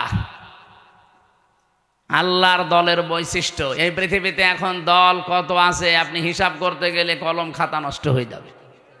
বাংলাদেশে প্রায় 73টার উপরে দল আছে। আমি অল্প কথায় মেন কথাগুলো, অল্প সময় মেন কথাগুলো বলতে চাই। একটু বসেন, জবান খুলে সূরা মায়েদার এই 54 নম্বর আয়াত, মেন কথাগুলো বলবো ইনশাল্লাহ। আল্লাহ পাক বলেন, ইয়া আইয়ুহাল্লাযীনা আমানু মাইয়ারতাদ্দা মিনকুম আন দীনিহি ফাসাউফা ইয়াতিল্লাহু বিকওমিন। ঈমানদারেরা, এই পৃথিবীতে কোনো মানুষ যদি আল্লাহর দিন থেকে ফিরে চলে যায়, আল্লাহর ইসলাম থেকে, তোমাদের ভেতরে যেই চলে যাবে, সঙ্গে সঙ্গে আমি আল্লাহ একটা নতুন সিদ্ধান্ত নিয়ে ফেলি। ফাসাউফা ইয়াতিল্লাহু বিকওমিন, এমন একটা দল, এমন একটা জাতি, এমন একটা গোষ্ঠী তৈরি করে দেই, ইউহিব্বুহুম ওয়া ইউহিব্বুনাহু, যারা আমি আল্লাহকে ভালোবাসে, আমি আল্লাহ নিজেও তাদেরকে ভালোবাসি। বলেন সুবহানাল্লাহ। নাটোরবাসী যেহেতু এই দেশে এখন প্রায় 73টার উপরে শুধু দল চলছে, 49টা আছে রাজনৈতিক নিবন্ধিত দল, বাকি আছে নিবন্ধনের বাইরে। যত দল আছে ধর্মীয় জেনারেল মিলে বলেন আগস্টের 5 তারিখের পরে, আমি বাংলায় বলছি এবার, কত মানুষকে আমরা বিভিন্ন নাম দিয়ে দেখতে পাচ্ছি ইসলাম থেকে বের হয়ে যাচ্ছে। কথা বোঝেন? কেউ বিভিন্ন মানুষের উপরে দোষ চাপিয়ে বলছে আমি এর ভেতরে নেই, চলে গেলাম। প্রকারান্তে আপনি ইসলাম থেকেই বের হয়ে যাচ্ছেন। ইসলামের একটা বিধান যদি কারো ভালো না লাগে, তার মানে আপনি তো আর আমাকে ভালো লাগে না তাই জন্য চলে যান না। আপনার ইসলামের বিধান ভালো লাগে না, তার মানে আপনাকে ভালো লাগছে না কার? বলেন বলেন। আপনি প্রকারান্তে আল্লাহকেই যেন বলছেন যে না, এ বিধান দেওয়া ঠিক হয়নি। হামজা তো বাবার কথা জীবনেও বলতে পারে না, ও বলবে আমার আল্লাহর কথা। আল্লাহর কথায় যেমন নামাজ পড়ো আছে, আল্লাহর কথায় যেমন যাকাত দাও আছে, আল্লাহর কথায় ঠিক এইটা আছে যে আমার এই কোরআনকে প্রতিষ্ঠা করো। তা আমি নামাজের ওয়াজ করলে আপনার খুব ভালো হুজুর মনে হয়, রোজার ওয়াজ করলে আপনার কাছে ভালো ওয়াজ মনে হয়, কিন্তু যখনই বলে এই নামাজ রোজার শিক্ষা যেটা এটা কায়েম করা লাগবে, নামাজের শিক্ষা 27টা, রোজার শিক্ষা 4টা, এইগুলো যদি আমি এখন বাংলায় কায়েমের কথা বলি এই সমাজে, যেটা কায়েম করা দরকার কোরআন দিয়ে, তখনই আপনার কাছে রাজনীতি মনে হয়। আপনি কি আমার চাইতে কোরআন বেশি বোঝেন? আপনি কি শামীম ওসমানের মতো হয়ে গেছেন? বলছে আমি কি ইসলাম বুঝি না? আমাদেরকে ইসলাম বোঝাতে আসবেন না। প্রতিদিন নাকি উনি 72 রাকাত নামাজ পড়ে। এটা যে ডাহা মিথ্যা কথা। এখানে যদি আলেম থাকে জিজ্ঞাসা করেন, দেখেন তো সর্বোচ্চ তাহাজ্জুদের নামাজ 8 রাকাত থেকে 12 রাকাত। কি কথা বলছেন? এখানে 8 রাকাতের উপরে তাহাজ্জুদের নামাজ আপনি কোথায় পেলেন? খুব বেশি হলেও নাই 12 রাকাতের উপরে আর তাহাজ্জুদের নামাজ নেই। নবীজি হয় 8 রাকাত পড়তেন, নাই 12 রাকাত পড়তেন, এরপরে এই বেতের পড়ে উনি পড়াটা কমপ্লিট করে দিতেন। আর উনি নাকি 72 রাকাত নামাজ পড়ে তাহাজ্জুদ। পুরা ডাহা মিথ্যা কথা। ও রাত 2টা 3টায় মাল খেয়ে ঘুমায়, ও তাহাজ্জুদ ফজরের নামাজে তো পড়ে না। আপনি তো ইসলাম থেকে বের হয়ে গেছেন প্রকার আনতে, হামজার উপরে দোষ চাপিয়ে, যে ওদের দোষ আছে, 24-এর দোষ, 71-এর দোষ, 47-এর দোষ। এই কথা না বোঝার ভান করে থাকবেন না। আগস্টের 5 তারিখের পরে বহু মানুষকে আমরা দেখলাম আল্লাহর দিন থেকে প্রকার আনতে ইসলাম থেকে বের হয়ে চলে যাচ্ছে। ওরা আমাদের ভয় দেখাতে চায় যে আমরা চলে গেলে তোমরা নিরুপায় হয়ে যাবে। আরে ভাই, ইসলাম তো আর আমার না, আর আমি ইসলামের মালিকও না, ইসলামও আমার না, ইসলামের মালিকও আমি না, আমার মালিকও আল্লাহ, ইসলামের মালিকও আল্লাহ। আমি শুধু খাদেম। কথা বলুন। আমি খেদমত করছি, আমার একটা পাওনা বাকি আছে। এই যে সভাপতি সাহেবকে যদি উনি বলে এই জমিনটা আমার, আপনারা কাজ করেন, সারাদিন করেন, বিকাল 5টায় আপনাদের বেতন দিয়ে দেব। এখন বলেন তো জমিনের মালিক কি আমি? মালিক উনি না, আমরা কি কামলা খাদেম, কাজ করে খাই। এই জমিনও আমার না, জমিনে যেটা আমরা বপন করছি, এই বীজ বা ধান লাগাচ্ছি, চারা, এগুলোর মালিকও আমরা না, সবের মালিক উনি। আমরা শুধু টাকা পাওয়ার আশায় আছি, বিকাল 5টায় বেতন দিয়ে দেবে, ওইটা নিয়ে আমার সংসার চলবে। নাটোরবাসী, এই বাংলাদেশের এই জমিনটা আমার আল্লাহর, এ কোরআনও আল্লাহর। জমিনে আল্লাহর, কোরআন আল্লাহর, ওনার জমিনে ওনার আইন, ওনার কোরআন প্রতিষ্ঠা করবে এই দেশে যারা আল্লাহর খাদেম, গোলাম, বান্দা, তারা আল্লাহর বান্দা দাবি করে যারা আল্লাহর কোরআনের আইন বাদ দিয়ে মানুষের তৈরি করা আইন কায়েম করতে চায়, আল্লাহর কসম এই মানুষগুলো বেতন পাওয়া দূরের কথা, ওদের খবর আছে। বিকাল 5টা পর্যন্ত আমাকে এই জমিনে টিকে থাকা লাগবে। বিকাল 5টা মানে জীবনের শেষ দিন। এক কথা বলছেন এখানে, বিকাল 5টা মানে জীবনের শেষ দিন। কারণ আমার একটা বেতন পাওয়ার সময় আসবে, আমার যখন চোখ বন্ধ হয়ে যাবে। ওয়াবুদ রাব্বাকা হাত্তা ইয়াতিয়াকাল ইয়াকিন। আল্লাহ বলেন ওই পর্যন্ত ইবাদত করতেই থাকো, আমার দিনের সাথে লেগে থাকো যতদিন ইয়াকিন না আসে। ইয়াকিন মানে না, ইয়াকিন মানে মৃত্যু। ইয়াকিন মানে বিশ্বাস, সেটা আলাদা ইয়াকিন।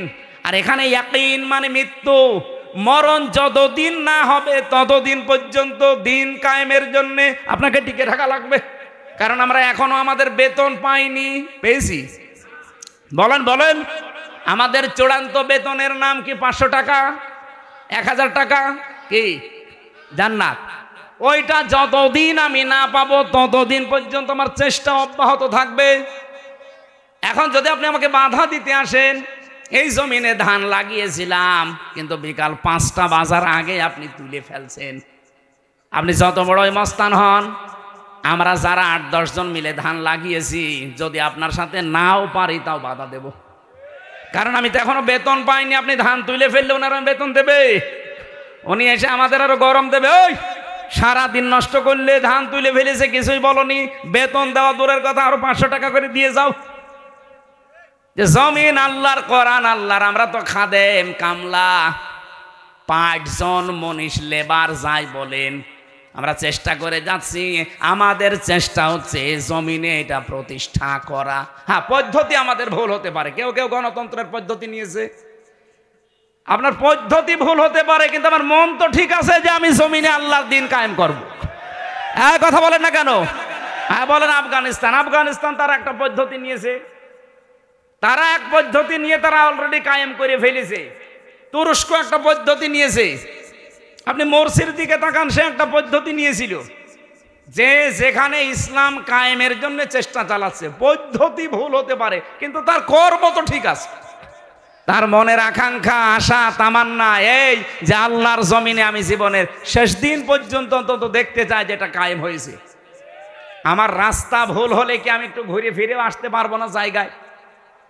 এখন যদি একে ভাইকে বলি যে আমি নাটোরে যাব, উনি একটা রাস্তা দেখিয়েছে, এ মোজাম ভাইকে বললাম নাটোরে যাব, উনি আমারে দেখিয়েছে সেই বড়াই গ্রাম গুরুদাসপুর ঘুরে।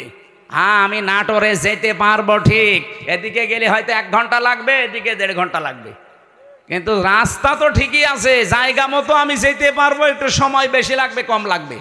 বাংলাদেশ সহ বিশ্বে যারা ইসলাম কায়েমের জন্য চেষ্টা চালাচ্ছে সবার মনের অবস্থা ঠিক আছে, কিন্তু রাস্তাটা একটু ভিন্ন হওয়ার কারণে অনেক মানুষ ফতোয়া দেয় উল্টাপাল্টা, ওরা গণতন্ত্র করে, জীবনও কায়েম করতে পারবে না।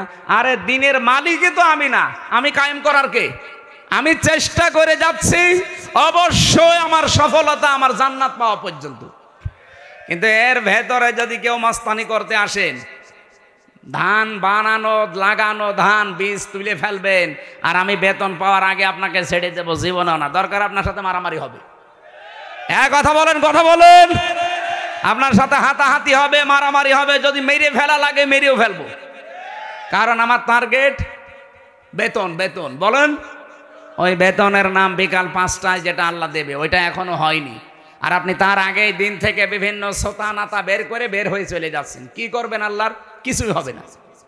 যাদেরকে আপনি ভয় দেখাতে চান তাদেরও কিচ্ছু হবে না, কারণ এই জমিনের আশা তারা অলরেডি কলিন্না সলাতি ওয়া নুসুকি এ বলার পরে ছেড়ে দিয়েছে।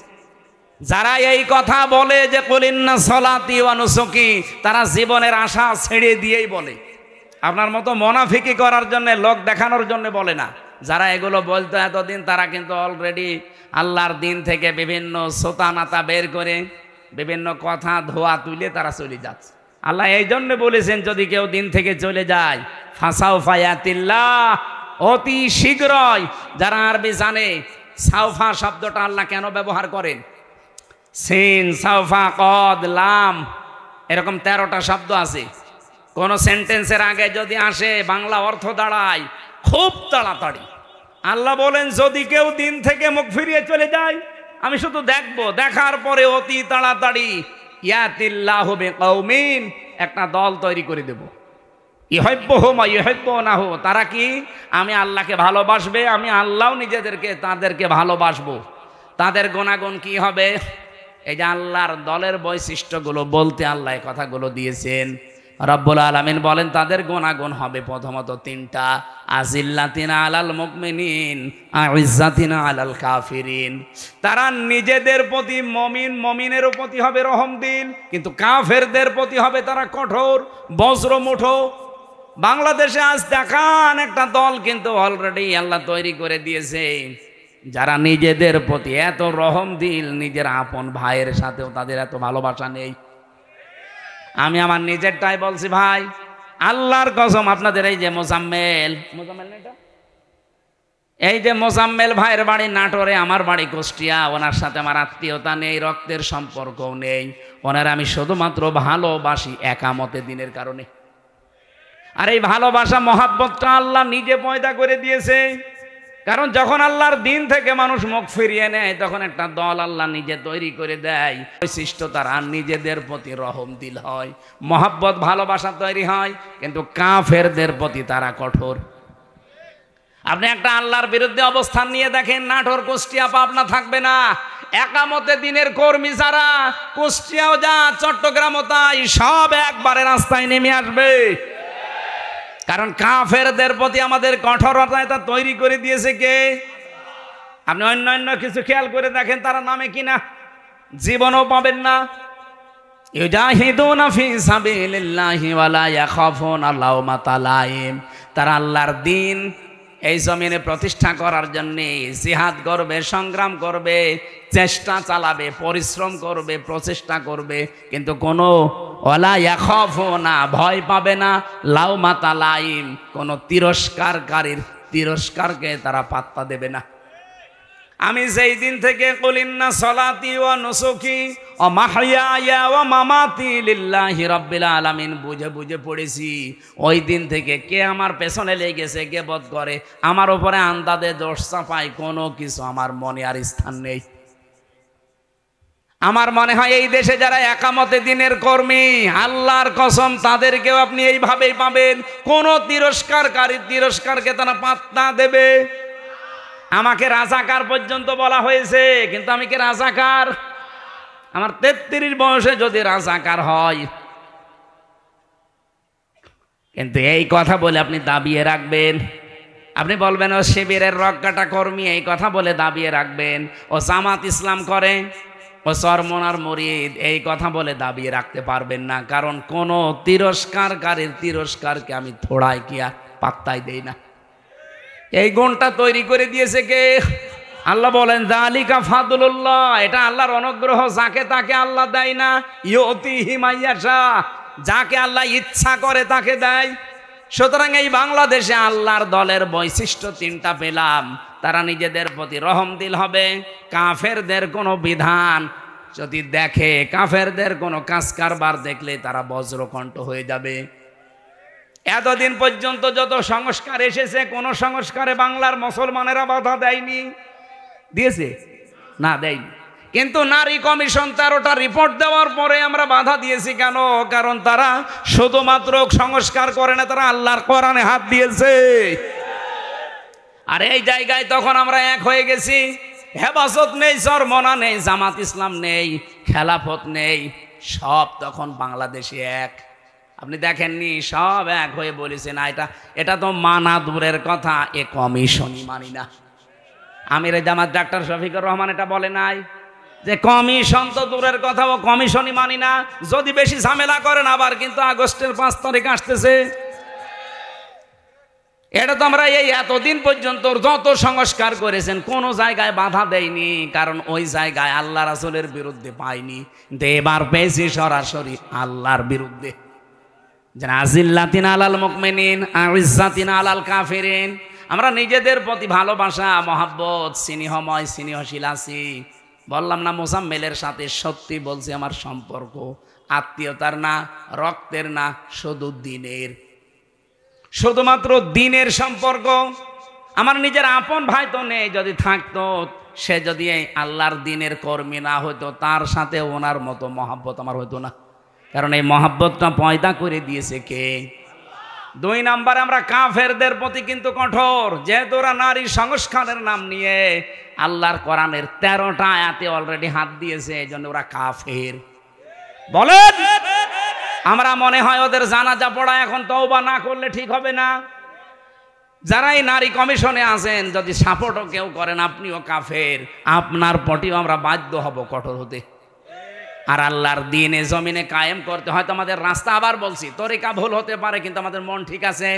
আমরা চাই আল্লাহর জমিনে আল্লাহর সিদ্ধান্ত চলবে। এই জায়গায় কেউ যদি বাধা দেয়, তিরস্কার করে, উল্টাপাল্টা গালি দেয়, থোড়াই কি আর জীবনে কিছু মনে করি নাই, করবো না। এটা বৈশিষ্ট্য কে দিয়েছে? ইউজাহিদুনা ফি সাবিলিল্লাহ। তারা প্রচেষ্টা করবে, জিহাদ করবে, সংগ্রাম করবে, দল করবে, মিছিল মিটিং করবে, আন্দোলন করবে আল্লাহর জন্যে। লা ইয়াখাফুন, তারা ভয় করবে না। লাওমাতা লাইম, কোন তিরস্কারকারীর তিরস্কারকে আপনি এবার নিজের নিরপেক্ষ দৃষ্টি দিয়ে বলেন। এই যে 3টা গুণ বললাম, সারা বাংলাদেশে তো 73টার উপরে দল আছে। কোন দলের বৈশিষ্ট্যে এই 3টা গুণ আপনি পান বলেন? আপনি আন্দাজে বলবেন না, আপনাকে বলাও দরকার নেই, মনে মনে সিদ্ধান্ত নিয়ে দেখেন। এই কোরআনের সূরা মায়েদার 54 নম্বর আয়াতের সাথে কোন দল, বাংলাদেশের তো 73টা দল আছে, কোন দলের সাথে মিলছে? আল্লাহ বলেন স্যার তার সাথে মিলবে না। যালিকা ফাদলুল্লাহি ইউতিহি মাইয়াশা, এটা আল্লাহর অনুগ্রহ, যাকে ইচ্ছা আল্লাহ তাকে দান করে। আল্লাহু ওয়াসিউন আলিম, আল্লাহ প্রশস্ত এবং জ্ঞানী। আমি কোরআন সত্যি করা মাথায় নিয়ে বলতে পারি, এই তিনটা যার ভেতরে আছে ওই দলে আল্লাহ যেন আমাদেরকেও শামিল করেন। আমার কথা বোঝা গেছে না? এবার আল্লাহ আমাদেরকে 4টা বৈশিষ্ট্যের কথা দিয়েছেন। ওই গুণগুলো অর্জন করতে হলে 4টা বৈশিষ্ট্য লাগবে। 55 নম্বর আয়াতে আছে, আর 56 নম্বর আয়াতে আছে এই দল বিজয়ী হবেই। কারণ বিজয়ী হওয়া এটা আমি আল্লাহ আমার জন্যে আর ইমানদারদের জন্যে আমার রাসূলের পক্ষ থেকে আমি এটা লিখে দিয়েছি। কাতাবাল্লাহু লিআগলিবান্না আনা ওয়া রুসুলি। বিজয়ী হওয়া এটা আমি আল্লাহ আমার নিজের জন্য লিখে দিলাম। দুনিয়ায় যা কিছুই দেখো না কেন, সর্বশেষ বিজয়ের মালা পরবে কে? এটা আল্লাহ লিখে দিয়েছেন। এই জন্য আল্লাহ যেহেতু একটা দল নিচে তৈরি করে দেবেন, ওই দলের বৈশিষ্ট্য যেগুলো বললাম এগুলো যেই দলের ভেতরে পাবেন, মনে করবেন ওদেরকে আল্লাহ নিজে বানিয়েছে। এই আয়াত আমি নিজে এখন বানালাম। এত সহজ বাংলায় বলার পরও কিছু মানুষ এখনো বোঝে না। আমার মনে হয় ও আজরাইল দেখার আগে আর বুঝবে না। এখন আপনার ভেতরে যা ভালো লাগে তাই করেন, যান, আপনাকে ছেড়ে দিলাম। ফাসাউফা ইয়াতিল্লাহু বিকওমিন, অতি শীঘ্র একটা দল আমি বানিয়ে দেব, যেই দলকে ইউহিব্বুহুম ওয়া ইউহিব্বুনাহু, তারা আমাকে ভালোবাসবে, আমিও তাদের ভালোবাসবো। আপনি খেয়াল করে দেখেন, এই গুণগুলো যাদের ভেতরে পাবেন আপনি তাদের সাথে অ্যাক্টিভ হবেন, মনে করবেন আল্লাহ আপনাকে এই দলে শামিল করে নিয়েছে। আর যাকে তাকে তো করবেও না। কি করবে? কালকে লালপুরের আলোচনা এটা ছিল, আল্লাহ যাকে তাকে তার দিনের কাজ একামতে দিন প্রতিষ্ঠার জন্য নিয়ে যায় না। আল্লাহু ইয়াজতাবি ইলাইহি মাইয়াশা ওয়া ইয়াহদি ইলাইহি মাইয়ুনিব। যে লোকটা মন থেকে আল্লাহর দিকে ফিরে আসতে চায় তাকে আল্লাহ এই কাজের জন্য নির্বাচিত করে। এই দেশে লক্ষ লক্ষ মানুষ আছে, সবাই একামতে দিনের কাজে লাগে না। যাকে আল্লাহ ভালোবাসে, যাকে আল্লাহ নির্বাচিত করেছে, যাকে আল্লাহ বাছাই করেছে, তাকে এই কাজে লাগায়। এখন আপনি বাসায়ের ভেতরে নেই, আপনি আছেন ছাটায়ের ভেতরে, তা আপনাকে আমি জোর করে নিয়ে আসবো কি করি? আমার কথা বোঝা গেছে? না বুঝলে এখানে আসেন, আসেন, এদিকে আসেন। আমি আশা করি আমার আয়াত আমি অল্প কথায় হলেও বোঝাতে পেরেছি। আল্লাহ যেহেতু একটা দল তৈরি করে দিয়েছেন, এই দলের বৈশিষ্ট্য বললাম, যার সাথে মিলবে, যদি আওয়ামী লীগের সাথে মেলে ওনাকে আবার নিয়ে এসে আবার দল করেন, যদি বিএনপির সাথে মেলে বিএনপির সাথে করবেন, জামাতের সাথে মেলে জামাতের সাথে করবেন, যার সাথে মেলবে এইটার পক্ষে আমরা থাকতে চাই। এর বাইরে কোনো বাবা দাদা খালুর কথা আমরা আর শুনতে রাজি না। এতদিন শুনে শুনে কপালে আগুন লাগিয়েছে। আল্লাহ আমাদেরকে যে দল একটা তৈরি করার কথা বললেন, ওই দলের বৈশিষ্ট্য দিলেন, কোরআন থেকে শুনলাম। এই দলে অন্তত দয়া করে আমাকেও যেন শামিল করেন, আমাকে যেন বাছাইয়ের ভেতরে রাখেন, ছাঁটাই করে না দেন। আল্লাহর একটা নিয়ম আছে, ছাঁটাই আর বাছাই। আল্লাহ আন্দাজে কাউকে কেউ খালি খালি ছাঁটাইও করে না, কাউকে বাছাইও করে না। বাছাই করতেও কিছু নিয়ম আছে, ছাঁটাই করতেও কিছু নিয়ম আছে। বাছাই করার নিয়ম কি? এই যে গুণগুলো আস্তে আস্তে পয়দা করে দেবে। আর ছাঁটাই করার নিয়ম হচ্ছে গুণ পয়দা করার জন্য আল্লাহ তার মন তৈরি করে দেয়, কিন্তু এই লোকটার মনই নেই। এই যে গিরিশচন্দ্র সেন, এই লোকটা পুরা কোরআন শরীফের বাংলা করেছে পুরাটা, এবং কি তাফসির লিখেছে, কিন্তু লোকটা মুসলমান হয়নি। আপনি নরসিংদী যান, ওর বাড়িতে পুড়িয়ে ফেলেছে, ওর বাড়িটা আছে। আমি নিজে গিয়ে দেখেছি। এই লোকটা পুরা কোরআন, ওর জীবনী নিয়ে পড়ছিলাম, পুরা কোরআন শরীফ বাংলা করেছে। আপনি যা তা মনে করছেন, অর্থ করে তাফসির করেছে। আর তাফসির যারা করে, যারা যারা এখানে বসে জিজ্ঞাসা করেন, এক একটা শব্দের কমপক্ষে একাধিক, অন্তত 3টা শব্দের অর্থ তো জানাই লাগবে। দরবা মানে মারা, দরবা মানে দৃষ্টান্ত দেওয়া, দরবা মানে সফর করা, এরকম 33টা অর্থ আছে এক একটা শব্দের। লক্ষ লক্ষ শব্দ আছে, প্রতিটি শব্দের এরকম 33টা কমপক্ষে অর্থ আপনি জানবেন। এই জানার পরে কোন জায়গায় কোন অর্থ সেট হয়, অ্যাপ্রোপ্রিয়েট হয়, পারফেক্ট হয়, ওইটা ওই জায়গায় বসাবেন, তারপরে তাফসির লেখা সহজ হবে। এই হিন্দু আমার চাইতে কোরআন শরীফ কত বেশি পড়েছে। এখানে ইনি আলেম কিনা জানি না, হাসি তো যত আলেম বসে আছে আমি গ্যারান্টি দিয়ে বলতে পারি, একজনও বুকে হাত দিয়ে বলতে পারবেন না যে পুরা কোরআন শরীফের প্রতিটি শব্দের অর্থ আমার জানা আছে। ও পুলিশকে জিজ্ঞাসা করেন, পুলিশও পারবে না। পারবেন? না না, ওনা তো এই লাইনের লোক না, জেনারেলের শিক্ষিত, আলেমরাই পারবে না। আমি নিজেও আমার মনে নেই ভাই, আমি সত্যি কথা বলছি। আমি পড়েছিলাম, পড়াটা শেষ করেছি, তাও একবার দুইবার না, কমপক্ষে 70 বারের উপরে জেলখানায় থাকতে পড়েছি। অনার্স মাস্টার্স করার সময় তো কত সবার পড়েছি, আমার সব মনে নেই। এখন আবার স্টাডি করা লাগবে। আজকের আয়াতের প্রত্যেকটা শব্দের অর্থ আমার মনে আছে, কিন্তু পুরা কোরআন শরীফের আমার মনে নেই। অথচ বেটা হিন্দু মানুষ, ওর কি মেধা ছিল বলেন তো, প্রতিটি শব্দের একাধিক অর্থ একেবারে নখদর্পণে। তাও যেখানে যেটা খাটে, যেখানে যেটা মিল হয়, ঠিক ওইভাবে লিখেছে পুরা কোরআন শরীফের। অথচ লোকটা মরে যাওয়ার পরে ঈমান পায়নি, মরে যাওয়ার পরে জানাজা হয়নি, কবরে দেয়নি, আগুন দিয়ে পুড়িয়ে ফেলিস। কারণ ও আল্লাহর বাছাইয়ের ভেতরে ছিল না, ছাঁটাইয়ের ভেতরে ছিল।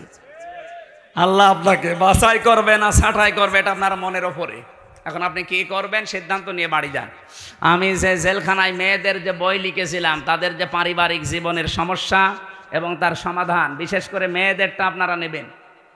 এটা শুধুমাত্র নারীদের জন্য আর একটা পুরুষের জন্য আছে।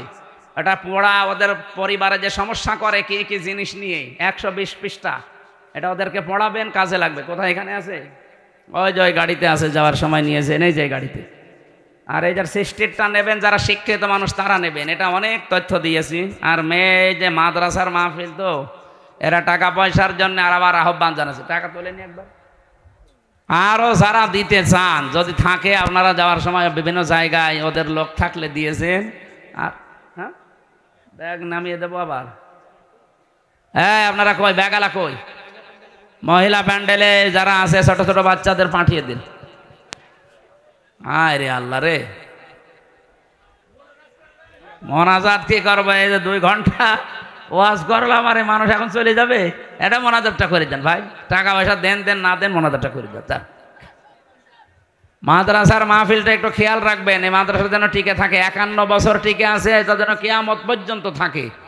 হয়তো এই মানুষগুলো আর 20 বছর পরে থাকবে না, কিন্তু এটা টিকে থাকে যেন কিয়ামত পর্যন্ত। ওই গাড়িতে যাওয়ার সময় নিয়েন, আর ওনাদের লোকজন যেখানে আছে ব্যাগে একটা দিয়ে দিয়েন। আল্লাহুম্মা আমিন। লা ইলাহা ইল্লা আনতা সুবহানাকা ইন্নী কুনতু মিনাজ জালিমিন। আল্লাহুম্মা গফিরলি ওয়ারহামনি ওয়াহদিনি ওয়াফিনি ওয়ারযুকনি ইয়া রাব্বাল আলামিন। আল্লাহ, রাত 12:30 পার হয়ে 11:30 পার হয়ে গেছে। গভীর রজনীতে কোরআনের কিছু মূল মেসেজগুলো আমরা শুনেছি, এগুলোর উপরে তুমি আমাদেরকে কবুল করে নাও। ফাসাউফা ইয়াতিল্লাহু বিকওমিন, অতি শীঘ্রই তুমি এমন একটা দল তৈরি করবে, ইউহিব্বুহুম ওয়া ইউহিব্বুনাহু, যে দল তোমাকে ভালোবাসবে তুমিও ভালোবাসবে। আল্লাহ, ওই দলে আমাদেরকে শামিল হওয়ার সুযোগ করে দাও। দিন কায়েম হয়েছে বাংলাদেশে, 56,000 বর্গ মাইল কোরআন দিয়ে চলছে, এটা যেন দেখে মরতে পারি, তৌফিক দাও। এ মাহফিলের আয়োজন করতে গিয়ে যারা শ্রম দিল, এদেরকে ক্ষমা করে দাও। বিশেষ করে সম্মানিত সভাপতি আমার আরাফাতের ভাই আলহাজ আব্দুর রব চৌধুরী, আল্লাহ তোমার নামে নাম, মেহেরবানি করে তাকে ক্ষমা করে দাও। বিশেষ মেহমান যারা এখানে উপস্থিত আছে, প্রত্যেককেই কবুল করো আল্লাহ তাআলা। মেয়েরা যারা বসে আছে, বিভিন্ন রোগ শোক তাদের আছে, কোরআনের ইজ্জতে তাদেরকে তুমি শেফায়ে কামেলা আজেলা করে দাও। আমি সহ যারা অনেকে অসুস্থ আছি, আমাদেরকেও তুমি শেফা দান করো। কোরআনে কারিম থেকে যে মূল কথাগুলো বলেছি, আল্লাহ আমি যেভাবে বুঝলাম, এদেরকে ওইভাবে বোঝার তৌফিক দাও। এগুলো জীবনে মেনে চলার সুযোগ দাও। প্রশাসনের জন্য দোয়া করছি, এই বাগাতিপাড়ার থানার OC, TNO, SLR, DC, SP সহ পুলিশ কনস্টেবল যারা, এসআই সহ দারোগা সহ যে ভাইরা আজকে পাহারা দিয়েছে আমাদেরকে, এদের বাড়ি ঘর, আত্মীয় স্বজন, মা বাবা, এদের সব কিছু তুমি পাহারাদার হয়ে যাও। আজকের দায়িত্বটা তুমি ইবাদত হিসাবে তাদের কবুল করো। বাংলার প্রশাসনের ওপরে তোমার রহমত নাজিল করো আল্লাহ। যত ষড়যন্ত্র হচ্ছে দেশটা নিয়ে, আল্লাহ তুমি ছিন্ন ভিন্ন করে দাও। নারী কমিশনের নাম নিয়ে কিছু হিজড়া মহিলা তোমার কোরআনে হাত দিয়েছে, আল্লাহ তুমি তাদের হেদায়েত দাও। যদি না থাকে, তাদের থেকে জাতিকে বাঁচাও। কত বড় ক্ষমতা! এই 15.5 বছরে জালেমদের ক্ষমতা হয়নি যে তোমার কোরআনে হাত দেওয়া, অথচ এই মানুষগুলো তোমার কোরআনের 13টা আয়াত বাদ দিয়ে দিয়েছে। জানি এদেরকে তুমি হেদায়েত দেবে না, তারপরও যদি থাকে হেদায়েত দাও, না থাকলে তাদেরকে তুমি ধ্বংস করে দাও। যারা ঈমান এবং ইসলাম নিয়ে ষড়যন্ত্র করে বাংলাদেশের মুসলমানদেরকে নিয়ে, আল্লাহ তাদের কবল থেকে দেশের মানুষদেরকে বাঁচাও। আল্লাহ তাআলা ইসরায়েলের হাত থেকে ফিলিস্তিনকে রক্ষা করো। পৃথিবীর মানচিত্র থেকে তাদেরকে তুমি, এই ইসরায়েল নামক এই অভিশপ্ত জাতিদেরকে তুমি হালাক করে দাও। ভারতের মুসলমানদের জন্য তুমি হামে ও নাসির হয়ে যাও। আল্লাহ তাআলা এই পৃথিবীর সবচাইতে বড় কসাই, একটা একটা করে তোমার ঘরগুলো ভেঙে দিচ্ছে। এই সন্ত্রাসী জাতি, এই উগ্রপন্থী হিন্দুদের থেকে আল্লাহ তুমি ভারতের মুসলমানদেরকে বাঁচাও। তোমার ঘরগুলো তুমি রক্ষা করো আল্লাহ। এলাকায় মাটির নিচে যারা কবরে ঘুমিয়ে আছে, আল্লাহ কবরগুলো জান্নাত বানিয়ে দাও। এই মাদ্রাসাটা কিয়ামত পর্যন্ত দিনের মার্কাজ হিসাবে কবুল করে নাও রব্বুল আলামিন। জীবনে কোন মোনাজাত কবুল হয়েছে জানি না, আজকে হাসিদেরকে নিয়ে, যুবক যুবতীদেরকে নিয়ে হাত তুলেছি। জীবনের অপরাধগুলো আজকে আমরা সত্যি স্বীকার করছি জনসম্মুখে যে আমরা অপরাধী। এমন কোনো অপরাধ নেই যা জীবনে আমাদের নেই, সব অপরাধগুলো স্বীকৃতি দিলাম। আল্লাহ তুমি মাফ করে দাও। এই পুরা জায়গাটা আল্লাহ তুমি নেকি দিয়ে পাল্টিয়ে দাও। স্বেচ্ছাসেবকের দায়িত্বে যারা আজকে পালন করেছে, আল্লাহ এই মানুষগুলোকে তুমি, যে মা পেটে নিল, মায়ের পেট সহ কবুল করে নাও। এই কোরআনের কথাগুলো যারা প্রচার করে, এই মিডিয়ার ভাইদেরকে আল্লাহ তুমি প্রচারক হিসাবে, দিন প্রচারক হিসাবে কবুল করে নাও। এ জেলায় আসলে আগে কোরআনের মহাব্বতে বুকে টেনে নিত আমার আবু বকর সিদ্দিক মামা। আল্লাহ মামাকে কবরে তুমি মাফ করে দাও। আমার মোজাম্মেল হক কোরআনের জন্য ছুটে আসে, তাকেও তুমি কবুল করো। 3টা বছর জালেমের জেলখানা, আমি এখনো অসুস্থ। ডাক্তাররা বলছে স্বাভাবিক হতে সময় লাগবে। আল্লাহ তোমার হাতে সব, আমাকে তুমি আগের মতো শরীরটা, কণ্ঠটা ফিরিয়ে দাও। বারাকাল্লাহু লানা ওয়া লাকুম ফিল কোরআনিল আযীম। মরণের আসলেই যেন শেষ কথা বলতে পারি, লা ইলাহা ইল্লাল্লাহু মুহাম্মাদুর রাসূলুল্লাহ। আসসালামু আলাইকুম।